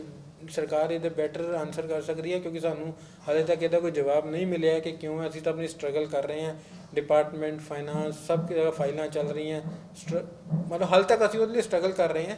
ਜਿਹੜਾ ਕਿ ਸਾਨੂੰ 6600 ਰੁਪਏ ਮਿਲਣਾ ਸੀਗਾ 2015 'ਚ, ਔਰ ਜਿਹੜਾ 9 ਸਾਲਾਂ ਦੀ ਗੱਲ ਕਰੀਏ ਜਿਹੜਾ 2020 'ਚ 7600 ਤੇ ਜਾਣਾ ਸੀਗਾ ਉਹ ਨਹੀਂ ਹੋਇਆ। ਅਸੀਂ ਜਿਹੜਾ 2011 'ਚ 5400 ਸੀਗਾ, ਅਸੀਂ 2021 'ਚ ਵੀ 5400 ਤੇ ਹਲੇ ਕੰਮ ਕਰ ਰਹੇ ਹਾਂ, ਔਰ ਸਾਡਾ ਵੀ ਕੋਈ ਪ੍ਰਮੋਸ਼ਨਲ ਸੀ। ਅਸੀਂ as an rural medical officer he join ਕੀਤਾ, ਔਰ ਰੂਰਲ ਮੈਡੀਕਲ ਆਫੀਸਰ ਹੀ ਸ਼ਾਇਦ ਰਿਟਾਇਰ ਹੋ ਜਾਵਾਂਗੇ ਕਿਉਂਕਿ ਕੋਈ ਪ੍ਰਮੋਸ਼ਨਲ ਚੈਨਲ ਨਹੀਂ ਹੈਗਾ ਇਸ ਦੇ ਵਿੱਚ। ਤੋ ਇਹ ਸਾਡੀ ਸਰਕਾਰ ਤੋਂ ਹਮੇਸ਼ਾ ਡਿਮਾਂਡ ਰਹੀ ਹੈ, ਬਹੁਤ ਲੈਵਲਸ 'ਤੇ ਸਾਡੀ ਮਿਨਿਸਟਰ ਲੈਵਲ 'ਤੇ, ਚੀਫ ਸੈਕਟਰੀ ਲੈਵਲ 'ਤੇ ਡਿਮਾਂਡ ਜਾਂਦੀਆਂ ਰਹੀਆਂ। CM ਸਾਹਿਬ ਕੋਲ ਵੀ ਅਸੀਂ ਡਿਮਾਂਡ ਆਪਣੀ ਪੁੱਟ ਅਪ ਕੀਤੀ ਹੈ, ਪਰ ਹਾਲੇ ਤੱਕ ਇਹਦਾ ਕੋਈ ਹੱਲ ਨਹੀਂ ਹੋਇਆ। ਹਾਲੇ ਸਾਡੀ ਸਟਰਗਲ ਚੱਲ ਹੀ ਰਹੀ ਹੈ ਇਹਦੇ ਲਈ। ਇਹਦੇ ਵਿੱਚ ਮੈਂ ਥੋੜਾ ਜਿਹਾ ਐਡ ਕਰਨਾ ਚਾਹੂੰਗਾ ਬਨਵੈਤ ਸਾਹਿਬ ਜੀ, ਤੇ ਮੈਂ ਤੁਹਾਡੇ ਜ਼ਰੀਏ CM ਸਾਹਿਬ ਨੂੰ ਅਪੀਲ ਕਰਦਾ ਵੀ ਪਿੰਡਾਂ 'ਚ ਪਹਿਲਾਂ ਤੋਂ ਹੀ, ਸ਼ੁਰੂ ਤੋਂ ਹੀ ਪਿੰਡਾਂ 'ਚ ਕੋਈ ਲੋਕ ਜਾਣ ਨੂੰ, ਡਾਕਟਰਸ ਕੋਈ ਹੋਰ ਸਟਾਫ ਦੇ ਜਾਣ ਨੂੰ ਤਿਆਰ ਨਹੀਂ ਸੀਗੇ, ਜਦ ਕਿ ਅਸੀਂ ਪਿਛਲੇ 15 ਸਾਲ ਤੋਂ ਪਿੰਡਾਂ 'ਚ ਸਰਵ ਕਰ ਰਹੇ ਹਾਂ, ਗਰੀਬ ਆਪਣਾ ਉੱਥੇ ਪਾਪੂਲੇਸ਼ਨ ਉੱਥੇ ਨੂੰ ਸਰਵ ਕਰ ਰਹੇ ਹਾਂ। ਤੇ ਅਸੀਂ ਉਹਨਾਂ ਜ਼ਰੀਏ ਇਹ ਵੀ ਅਰਜ਼ ਕਰਨਾ ਚਾਹੁੰਦੇ ਹਾਂ, ਜਦੋਂ ਹੈਲਥ ਡਿਪਾਰਟਮੈਂਟ ਸਾਡਾ ਜਦੋਂ ਅਸੀਂ ਰੈਗੂਲਰ ਹੋਏ ਸੀਗੇ, ਉਹ 'ਚ ਨੋਟੀਫਿਕੇਸ਼ਨ ਸੀਗਾ ਜੋ ਐਟ ਪਾਰ ਹੈਲਥ ਨੂੰ ਮਿਲੂਗਾ ਉਹਦੇ ਨਾਲ ਹੀ ਸਾਨੂੰ ਮਿਲਦਾ ਰਹੂਗਾ। ਜਦ ਕਿ ਹੈਲਥ ਵਾਲਿਆਂ ਨੂੰ ਸਾਨੂੰ ਇਹ ਨਹੀਂ ਕੋਈ ਰਿਜ਼ੈਂਟਮੈਂਟ ਉਹਨਾਂ ਨੂੰ ਮਿਲ ਰਿਹਾ, ਬਟ ਸਾਡੀ ਰਿਜ਼ੈਂਟਮੈਂਟ ਇਹ ਹੈ ਵੀ ਉਹਨਾਂ ਨੂੰ ਵੀ ਮਿਲ ਰਿਹਾ, ਉਹਨਾਂ ਨੂੰ ਮਿਲਣਾ ਚਾਹੀਦਾ, ਬਟ ਉਹਦੇ ਨਾਲ ਸਾਨੂੰ ਵੀ ਨਾਲ ਮਿਲਣਾ ਚਾਹੀਦਾ। ਜਦ ਕਿ ਸਾਡਾ ਹੀ ਭਾਈਚਾਰਾ, ਚਾਹੇ MBBS ਡਾਕਟਰਸ ਨੇ ਹੈਲਥ 'ਚ, ਚਾਹੇ ਡੈਂਟਲ ਸਰਜਨਸ ਨੇ, ਚਾਹੇ ਹੋਮੋਪੈਥਿਕ ਵਾਲੇ ਨੇ, ਚਾਹੇ ਆਯੁਰਵੈਦਿਕ ਵਾਲੇ ਨੇ, ਸਾਰਿਆਂ ਨੂੰ ਦਿੱਤਾ ਜਾ ਰਿਹਾ ਤੇ ਸਾਨੂੰ ਕਿਉਂ ਨਹੀਂ? ਇੱਕ ਪੁਆਇੰਟ ਇਹਦੇ 'ਚ ਬਹੁਤ ਇੰਪੋਰਟੈਂਟ ਹੈ ਬਨਵੰਤ ਸਾਹਿਬ, ਜਿਸ ਤਰ੍ਹਾਂ ਮੈਂ ਤੁਹਾਨੂੰ ਸ਼ੁਰੂ 'ਚ ਦੱਸਿਆ ਸੀ ਕਿ 3 ਡਿਪਾਰਟਮੈਂਟ ਸ਼ਿਫਟ ਹੋਏ ਸੀਗੇ। ਸਾਡੇ ਨਾਲ ਵੈਟਨਰੀ ਆਫੀਸਰਸ ਵੀ ਹੋਏ ਸੀਗੇ, ਰੂਰਲ ਵੈਟਨਰੀ ਆਫੀਸਰ, ਉਹ 2014 ਦੇ ਵਿੱਚ ਆਪਣੇ ਐਨੀਮਲ ਹਸਬੈਂਡਰੀ ਡਿਪਾਰਟਮੈਂਟ 'ਚ ਵਾਪਸ ਚਲੇ ਗਏ। ਉਹਨਾਂ ਦੀ ਸਿਲੈਕਸ਼ਨ ਪ੍ਰੋਸੈਸ ਔਰ ਸਭ ਕੁਝ ਸਾਡੇ ਸਰਵਿਸ ਰੂਲ ਔਰ ਜੋ ਨੋਟੀਫਾਈਡ ਰੂਲਸ ਹੈ ਸਭ ਸਾਡੇ ਬਰਾਬਰ ਸੀਗੇ। ਉਹ 2014 'ਚ ਉੱਧਰ ਚਲੇ ਗਏ ਔਰ ਉਹਨਾਂ ਨੂੰ ਮਿਲ ਗਿਆ, ਸਾਡੇ ਨਾਲ ਹੀ ਰਿਕਰੂਟ ਹੋਏ ਔਰ ਉਹਨਾਂ ਨੂੰ ਸਭ ਕੁਝ ਮਿਲ ਚੱਕਾ ਵੈਟਨਰੀ ਵਾਲਿਆਂ ਨੂੰ ਵੀ, ਪਰ ਸਾਨੂੰ ਹਾਲੇ ਤੱਕ ਨਹੀਂ ਮਿਲਿਆ। ਅਸੀਂ ਸਟਰਗਲ ਕਰ ਰਹੇ ਹਾਂ ਉਸੇ ਚੀਜ਼ ਲਈ, ਔਰ ਸਾਡੇ ਨਾਲ ਇਕੱਠੀ ਰਿਕਰੂਟਮੈਂਟ ਉਹਨਾਂ ਦੀ ਹੋਈ, ਇਕੱਠੇ ਸਾਡੇ ਸਰਵਿਸ ਰੂਲ ਬਣੇ। ਔਰ ਇੱਕ ਪੇ ਇੱਕ ਅਲੱਗ ਚੀਜ਼ ਹੈ। ਜੇ ਤੁਹਾਨੂੰ ਮੈਂ ਹੋਰ ਚੀਜ਼ ਦੱਸਾਂ, ਜਿਹੜਾ ਦੂਜਾ ਇੰਪੋਰਟੈਂਟ ਇਸ਼ੂ ਹੈ ਸਾਡਾ ਪੋਸਟ ਗ੍ਰੈਜੂਏਸ਼ਨ ਦਾ, ਜਿਹੜਾ ਡਾਕਟਰਾਂ ਦਾ PG ਕੋਟਾ ਜਿਹਨੂੰ ਕਹਿੰਦੇ ਆ, ਜਿਹੜਾ MD MS ਹੁੰਦੀ ਹੈ, ਉਹ ਵੀ ਤੁਹਾਨੂੰ ਸ਼ਾਇਦ ਜਾਣ ਕੇ ਥੋੜ੍ਹੀ ਹੈਰਾਨੀ ਹੋਏਗੀ ਕਿ ਜਿਹੜੇ ਹੈਲਥ ਡਿਪਾਰਟਮੈਂਟ ਦੇ ਮੈਡੀਕਲ ਆਫੀਸਰਸ ਹੈ ਉਹਨਾਂ ਨੂੰ ਰੂਰਲ ਸਰਵਿਸ ਕੀਤੇ ਲਈ ਉਹਦੇ ਐਕਸਟਰਾ ਮਾਰਕਸ ਮਿਲਦੇ ਆ 30%, 10%, 20%, 30% ਕਰਕੇ ਈਅਰ ਵਾਈਜ਼ ਮਿਲਦੇ ਆ ਰੂਰਲ ਸਰਵਿਸ ਦੇ। ਔਰ ਜਿਹੜਾ ਸਾਡਾ ਕੈਡਰ ਹੈ ਜਿਹੜਾ ਕਿ ਕਰਦਾ ਹੀ ਰੂਰਲ 'ਚ ਕੰਮ ਹੈ, ਜਿਹਨੇ ਰੂਰਲ 'ਚ ਹੀ ਭਰਤੀ ਹੋਇਆ ਔਰ ਰੂਰਲ 'ਚ ਹੀ ਰਿਟਾਇਰ ਹੋ ਜਾਣਾ, ਉਹਨੂੰ ਕੋਈ ਉਹਦਾ ਬੈਨੀਫਿਟ ਨਹੀਂ ਦਿੱਤਾ ਜਾਂਦਾ। ਜਿਹੜਾ ਬਾਕੀ ਜਿੱਦਾਂ on the contrary health department ਵਾਲੇ 6 ਸਾਲ ਸਿਰਫ ਰੂਰਲ 'ਚ ਸਰਵਿਸ ਕਰਕੇ ਪੂਰਾ ਬੈਨੀਫਿਟ ਲੈਂਦੇ ਆ, ਅਸੀਂ ਸਾਰੀ ਉਮਰ ਸਰਵਿਸ ਕਰਕੇ ਵੀ ਸਾਨੂੰ ਕੋਈ ਉਹਦਾ ਬੈਨੀਫਿਟ ਨਹੀਂ ਹੈ। ਸਾਡੀ ਉਹ ਵੀ ਡਿਮਾਂਡ ਰਹੀ ਹੈ ਸਰਕਾਰ ਦੀ ਗੱਲ 'ਚ ਮੈਂ ਐਡ ਕਰੂੰਗਾ ਥੋੜਾ ਜਿਹਾ। ਸਾਡੀ ਸਾਰੀ ਗੱਲਾਂ 'ਚੋਂ ਇਹੀ ਨਿਕਲ ਕੇ ਆ ਰਿਹਾ ਵੀ ਸਾਨੂੰ ਇੱਦਾਂ ਲੱਗ ਰਿਹਾ, ਮਹਿਸੂਸ ਹੁੰਦਾ ਕਈ ਵਾਰ, ਮੇਰਾ ਪਰਸਨਲ ਉਹ ਹੈ ਓਪੀਨੀਅਨ ਹੈ ਵੀ ਅਸੀਂ ਪਿੰਡਾਂ ਦੇ ਲੋਕਾਂ ਨੂੰ ਸਰਵ ਕਰ ਰਹੇ ਹਾਂ। ਸਾਡਾ ਜਿਹੜਾ ਬਣਦਾ ਸਾਡਾ ਸਕੇਲ ਹੈ, DACP ਡਾਕਟਰ ਸਾਹਿਬ ਨੇ ਕਿਹਾ 4 9 14, ਜਾਂ ਸਾਡਾ ਜਿਹੜਾ PG ਕੋਟਾ, ਕੀ ਪਿੰਡਾਂ ਦੇ ਲੋਕ ਨਹੀਂ ਹੱਕਦਾਰ ਇੱਕ ਸਪੈਸ਼ਲਿਸਟ ਡਾਕਟਰ ਦੇ? ਬਿਲਕੁਲ।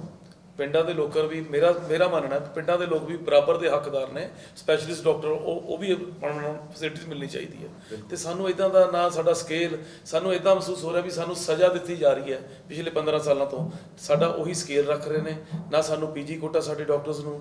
ਤੇ ਅਸੀਂ ਫਿਰ ਤੁਹਾਡੇ ਮਾਧਿਅਮ ਰਾਹੀਂ ਅਸੀਂ ਅਰਜ਼ ਕਰਾਂਗੇ, ਅਪੀਲ ਕਰਾਂਗੇ ਸਰਕਾਰ ਨੂੰ ਵੀ ਪਿੰਡਾਂ ਦੇ ਲੋਕਾਂ ਨੂੰ ਵੀ ਸਪੈਸ਼ਲਿਸਟ ਡਾਕਟਰਸ ਬਰਾਬਰ ਦਾ ਦਰਜਾ, ਡਾਕਟਰਸ ਨੂੰ ਵੀ, ਸੋ ਦੈਟ ਡਾਕਟਰਸ ਜਾ ਕੇ ਹੋਰ ਵਧੀਆ ਪਿੰਡਾਂ 'ਚ ਵਧੀਆ ਤਰੀਕੇ ਨਾਲ ਬੈਟਰ ਹੈਲਥ ਸਰਵਿਸਿਜ਼ ਪ੍ਰੋਵਾਈਡ ਕਰ ਸਕਣ। ਕਹਿਣ ਦਾ ਮਤਲਬ ਇਹ ਹੈ ਕਿ ਕੋਈ ਮੋਟੀਵੇਸ਼ਨ ਨਹੀਂ ਹੈ ਸਰਕਾਰ ਵੱਲੋਂ। ਬਿਲਕੁਲ ਮੋਟੀਵੇਸ਼ਨਲ ਕੁਝ ਵੀ ਨਹੀਂ। ਪਿਛਲੇ 15 ਸਾਲ ਦੀ ਸਰਵਿਸ 'ਚ ਸਾਨੂੰ ਕੋਈ ਮੋਟੀਵੇਸ਼ਨਲ ਕੁਝ ਵੀ ਨਹੀਂ ਆਇਆ ਕਿ ਤੁਸੀਂ, ਕਿਉਂਕਿ government of India the policy ਹੈ 30% ਮਾਰਕਸ ਵੀ ਮੋਟੀਵੇਸ਼ਨਲ ਹੈ, ਜਾਂ ਕੋਈ ਐਕਸਟਰਾ ਰੂਰਲ ਇਨਸੈਂਟਿਵ ਮਿਲਦਾ ਉਹ ਵੀ ਮੋਟੀਵੇਸ਼ਨਲ ਹੈ।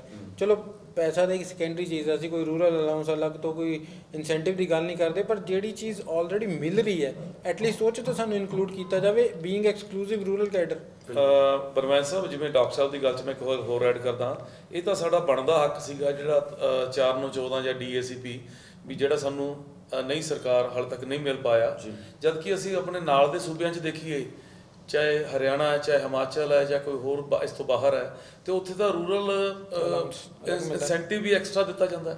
ਅਸੀਂ ਜਦ ਕਿ ਕਦੇ ਵੀ ਡਿਮਾਂਡ ਨਹੀਂ ਕਰਦੇ ਵੀ ਸਾਨੂੰ ਕੋਈ ਐਕਸਟਰਾ ਦਿੱਤਾ ਜਾਵੇ, ਬਟ ਜੋ ਸਾਡਾ ਬਣਦਾ ਰਾਈਟ ਤੇ ਹੱਕ ਹੈ, ਜੋ ਸਾਡੇ ਬਾਕੀ ਦੇ ਡਾਕਟਰਸ ਨੂੰ ਮਿਲ ਰਿਹਾ ਪੰਜਾਬ 'ਚ, ਜਿਹੜਾ ਸਰਕਾਰ ਨੇ ਆਪ ਹੀ ਬਣਾਇਆ, ਜਿਹੜਾ ਕਿ ਉਹਨਾਂ ਦੇ ਆਪ ਪਾਲਿਸੀ ਬਣਾਈ ਹੈ, ਸਾਨੂੰ ਘੱਟੋ ਘੱਟ ਸਾਡਾ ਬਣਦਾ ਹੱਕ ਸਾਨੂੰ ਦਿੱਤਾ ਜਾਵੇ। ਇਹ ਬੜੀ ਇੰਪੋਰਟੈਂਟ ਗੱਲ ਕੀਤੀ ਹੈ ਕਿ ਨਾਲ ਦੇ ਸੂਬਿਆਂ 'ਚ ਉਹੀ ਨਹੀਂ, ਉਸ ਤੋਂ ਵੀ ਵੱਧ ਕੇ ਮਿਲ ਰਿਹਾ ਹੈ, ਤੇ ਪੰਜਾਬ 'ਚ ਇਹ ਕਿਉਂ ਹੋ ਰਿਹਾ ਹੈ?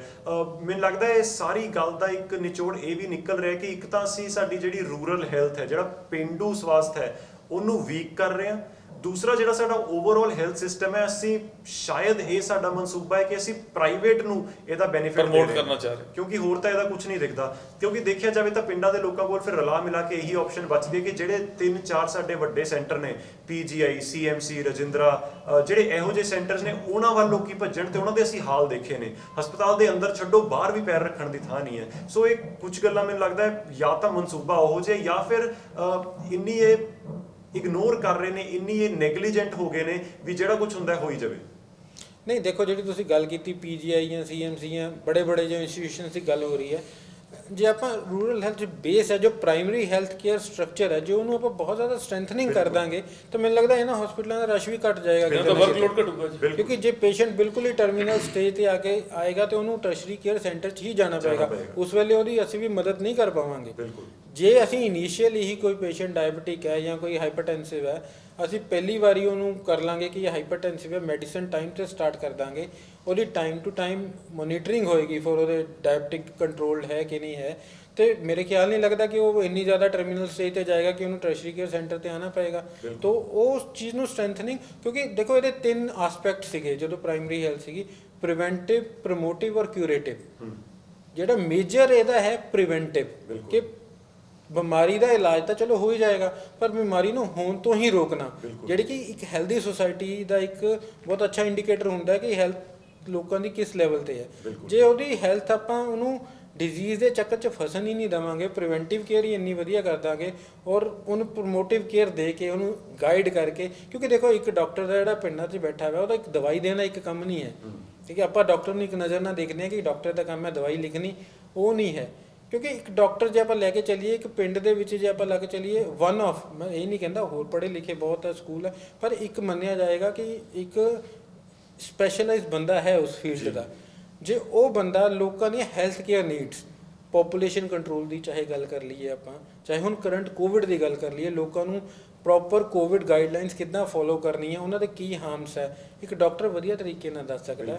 ਕੋਈ ਟਿਊਬਰਕਲੋਸਿਸ ਜਿਹੜੀ ਹੈਗੀ ਆ ਉਹਦੀ ਬਿਮਾਰੀ ਦੇ ਵਿੱਚ ਕਿਸ ਤਰ੍ਹਾਂ ਸਟਾਰਟ ਹੁੰਦੀ ਹੈ, ਉਹਨੂੰ ਕਿੱਦਾਂ ਆਪਾਂ ਰੋਕ ਸਕਦੇ ਹਾਂ। ਮਤਲਬ ਇੱਕ ਜਿਹੜਾ ਬੇਸਿਕ ਪ੍ਰਾਇਮਰੀ ਲੈਵਲ ਤੇ ਡਾਕਟਰ ਬੈਠਾ ਨਾ, ਉਹਦਾ ਕੰਮ ਇਕੱਲਾ ਇੱਕ ਮੈਡੀਸਨ ਲਿਖਣਾ ਨਹੀਂ ਹੈ, ਉਹਨਾਂ ਦਾ ਕੰਮ ਹੈ ਇੱਕ ਫੈਮਿਲੀ ਟਾਈਪ ਐਸੋਸੀਏਸ਼ਨ ਬਣਾ ਕੇ, ਇੱਕ ਪਰਿਵਾਰ ਦੀ ਤਰ੍ਹਾਂ ਆਪਣੇ ਜਿਹੜੇ 4-5 ਪਿੰਡ ਆ ਉਹਨਾਂ ਨੂੰ ਸਹੇਜ ਕੇ ਰੱਖਣਾ, ਤੇ ਉਹਨਾਂ ਦੀ ਹੈਲਥ ਕੇਅਰ ਨੀਡਸ ਨੂੰ ਹਰ ਤਰੀਕੇ ਨਾਲ ਦੇਖਣਾ।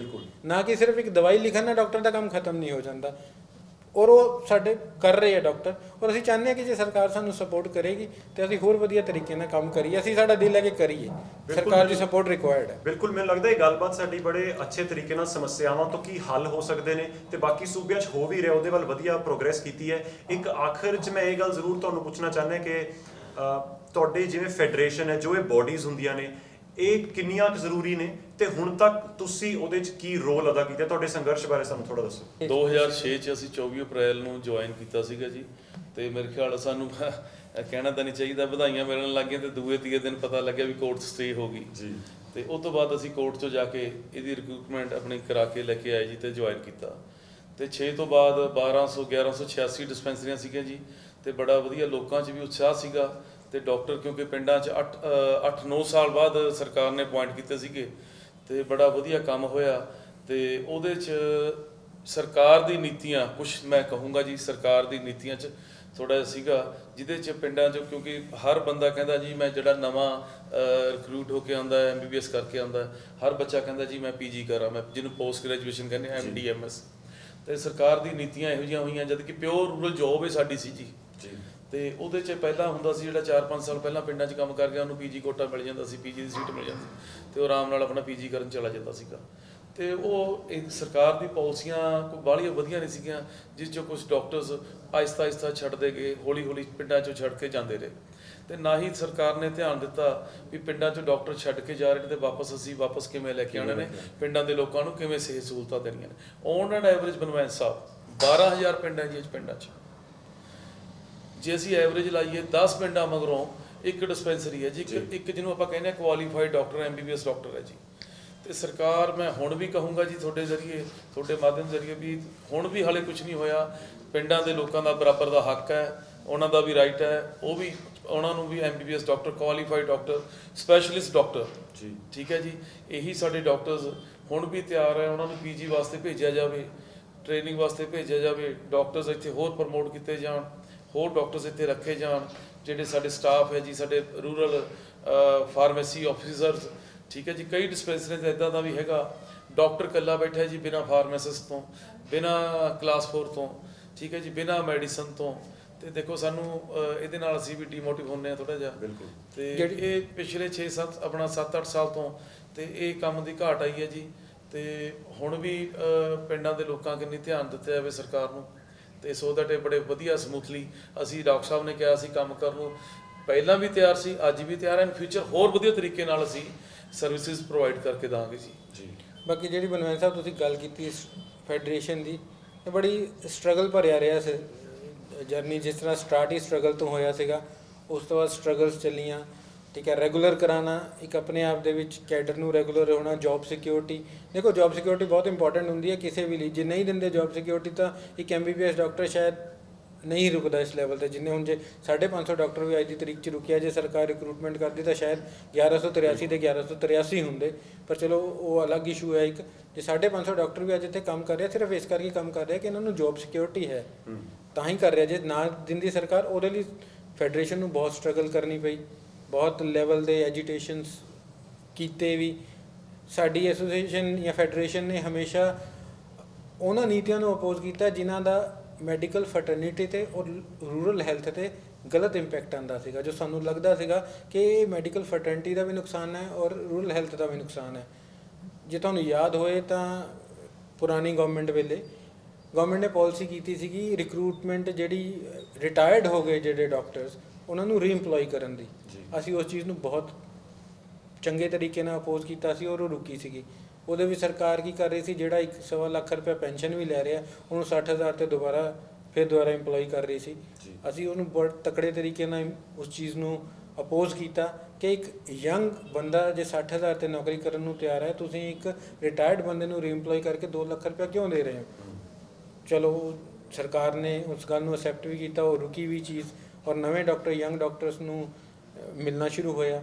ਉਸ ਤੋਂ ਬਾਅਦ ਦਵਾਈਆਂ ਨੂੰ ਲੈ ਕੇ, ਜਿਸ ਤਰ੍ਹਾਂ ਮੈਂ ਦੱਸਿਆ, ਅਸੀਂ ਡਿਪਾਰਟਮੈਂਟ ਨਾਲ ਬਹੁਤ ਸਾਡੀ ਸਟਰਗਲ ਚੱਲੀ। ਇਨ ਦਾ ਐਂਡ ਦਵਾਈਆਂ ਦੀ ਪ੍ਰੋਕਿਉਰਮੈਂਟ ਰੂਰਲ ਡਿਵੈਲਪਮੈਂਟ ਡਿਪਾਰਟਮੈਂਟ ਤੋਂ ਸਟਾਰਟ ਹੋਈ। PG ਕੋਟੇ ਲਈ ਸਾਡੀ ਸਟਰਗਲ ਹਾਲੇ ਤੱਕ ਚੱਲ ਰਹੀ ਹੈ, DACP ਲਈ ਚੱਲ ਰਹੀ ਹੈ।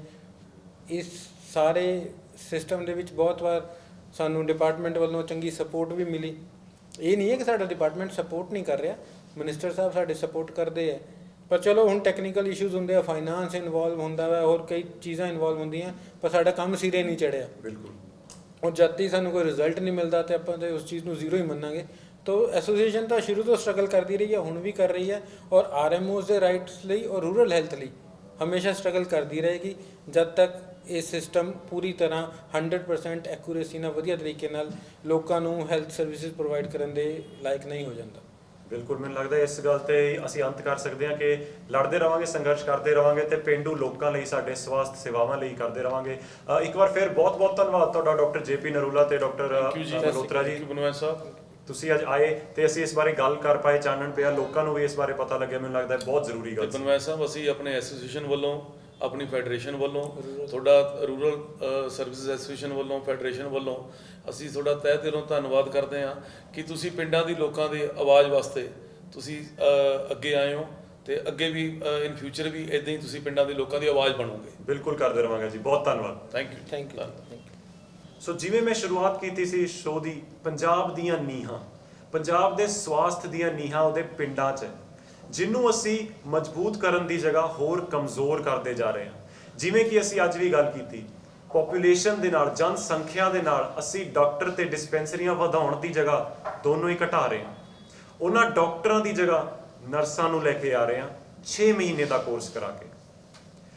ਇਨਫਰਾਸਟ੍ਰਕਚਰ ਦੀ ਕਮੀ, ਮੈਨ ਪਾਵਰ ਦੀ ਕਮੀ, ਦਵਾਈਆਂ ਦੀ ਕਮੀ, ਉਹ ਵੀ ਕੋਵਿਡ ਵੇਲੇ, ਹੁਣ ਇਸ ਵੇਲੇ ਡੇਂਗੀ ਚੱਲ ਰਿਹਾ। ਇਹੋ ਜਿਹੀਆਂ ਸਮੱਸਿਆਵਾਂ, ਤੇ ਜਿਵੇਂ ਕਿ ਸਾਨੂੰ ਡਾਕਟਰ ਸਾਹਿਬ ਨੇ ਵੀ ਦੱਸਿਆ ਸੀ ਕਿ ਜੇ ਅਸੀਂ ਆਪਣੇ ਪਿੰਡੂ ਰੂਰਲ ਹੈਲਥ ਕੇਅਰ ਨੂੰ ਮਜ਼ਬੂਤ ਕਰ ਲਈਏ ਤਾਂ ਜਿਹੜਾ ਪੀਜੀਆਈ ਸੀਐਮਸੀ ਵਰਗੇ ਵੱਡੇ ਹਸਪਤਾਲਾਂ ਦਾ ਰਸ਼ ਹੈ ਉਹ ਘਟ ਜਾਏਗਾ। ਪ੍ਰਾਈਵੇਟ ਹੈਲਥ ਕੇਅਰ ਜਿਹੜਾ ਕਿ ਇੰਡੀਆ ਵਿੱਚ ਇੰਨਾ ਮਹਿੰਗਾ ਹੈ ਕਿ ਜ਼ਿਆਦਾਤਰ ਲੋਕ ਉਹਨੂੰ ਅਫੋਰਡ ਕਰ ਹੀ ਨਹੀਂ ਪਾਉਂਦੇ। ਪੰਜਾਬ ਦੀ ਗੱਲ ਕਰਦੇ ਆ, ਬਾਹਰ ਜਿਹੜਾ ਆਪਾਂ ਜਾਣ ਦੀ ਹਮੇਸ਼ਾ ਗੱਲ ਕਰਦੇ ਆ, ਕੈਨੇਡਾ, ਆਸਟ੍ਰੇਲੀਆ, ਅਮਰੀਕਾ, ਉਹਦੀ ਗੱਲ ਕਰਨੀ ਬਹੁਤ ਜ਼ਰੂਰੀ ਹੈ। ਜਦੋਂ ਬਾਹਰ ਜਾਣ ਦੀ ਗੱਲ ਹੁੰਦੀ ਹੈ, ਬਾਕੀ ਹਰ ਚੀਜ਼ ਦੇ ਨਾਲ ਸਿਹਤ ਸੇਵਾਵਾਂ ਦੀ ਗੱਲ ਅਸੀਂ ਜ਼ਰੂਰ ਕਰਦੇ ਹਾਂ। ਕਿੰਨਾ ਸੱਚ ਹੈ ਕਿੰਨਾ ਝੂਠ ਹੈ ਉਹ ਬਾਅਦ ਦੀ ਗੱਲ, ਪਰ ਅਸੀਂ ਹਮੇਸ਼ਾ ਇਹ ਕਹਿੰਦੇ ਆ ਕਿ ਉੱਥੇ ਹਰ ਬੰਦੇ ਦਾ ਇਲਾਜ ਮੁਫਤ ਹੈ। ਇੱਥੇ ਮੁਫਤ ਛੱਡੋ, ਸਾਨੂੰ ਇਲਾਜ ਪੈਸੇ ਦੇ ਕੇ ਵੀ ਨਹੀਂ ਮਿਲਦਾ। ਪ੍ਰਾਈਵੇਟ ਜਾਣ ਦੀ ਕੋਸ਼ਿਸ਼ ਕਰੀਏ ਤਾਂ ਸਾਰੀ ਜਮ੍ਹਾਂ ਪੂੰਜੀ ਸਾਡੀ ਤਬਾਹ ਹੋ ਜਾਏਗੀ, ਪਰ ਸ਼ਾਇਦ ਤਾਂ ਵੀ ਬੰਦਾ ਨਹੀਂ ਬਚੇਗਾ। ਕੀ ਇੱਕ ਬੇਸਿਕ ਸਹੂਲੀਅਤ ਜਿਹੜੀ ਇੱਕ ਵੱਧਦੇ ਫੁੱਲਦੇ ਦੇਸ਼ ਵਿੱਚ ਹੋਣੀ ਚਾਹੀਦੀ ਹੈ, ਆਪਾਂ ਇੰਡੀਆ ਦੀ ਗਰੋਥ ਦੀ ਗੱਲ ਕਰਦੇ ਹਾਂ, ਕੀ ਉਹਦੇ ਵਿੱਚ ਹੈਲਥ ਕੇਅਰ ਨੂੰ ਫ੍ਰੀ ਛੱਡੋ ਪਰ ਐਕਸੈਸਿਬਲ ਟੂ ਆਲ, ਸਭ ਤੱਕ ਪਹੁੰਚਾਉਣ ਦੀ ਜ਼ਰੂਰਤ ਨਹੀਂ ਹੈ? ਇਹਨਾਂ ਗੱਲਾਂ ਤੇ ਗੌਰ ਕਰਨਾ ਬਹੁਤ ਜ਼ਰੂਰੀ ਹੈ।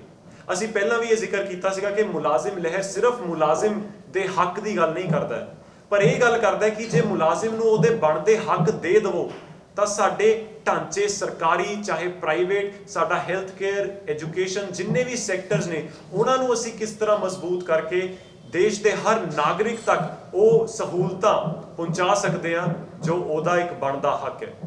ਇਸੇ ਤਰ੍ਹਾਂ ਦੇ ਮੁੱਦੇ ਹਰ ਐਪੀਸੋਡ ਵਿੱਚ ਲੈ ਕੇ ਆਉਂਦੇ ਰਵਾਂਗੇ।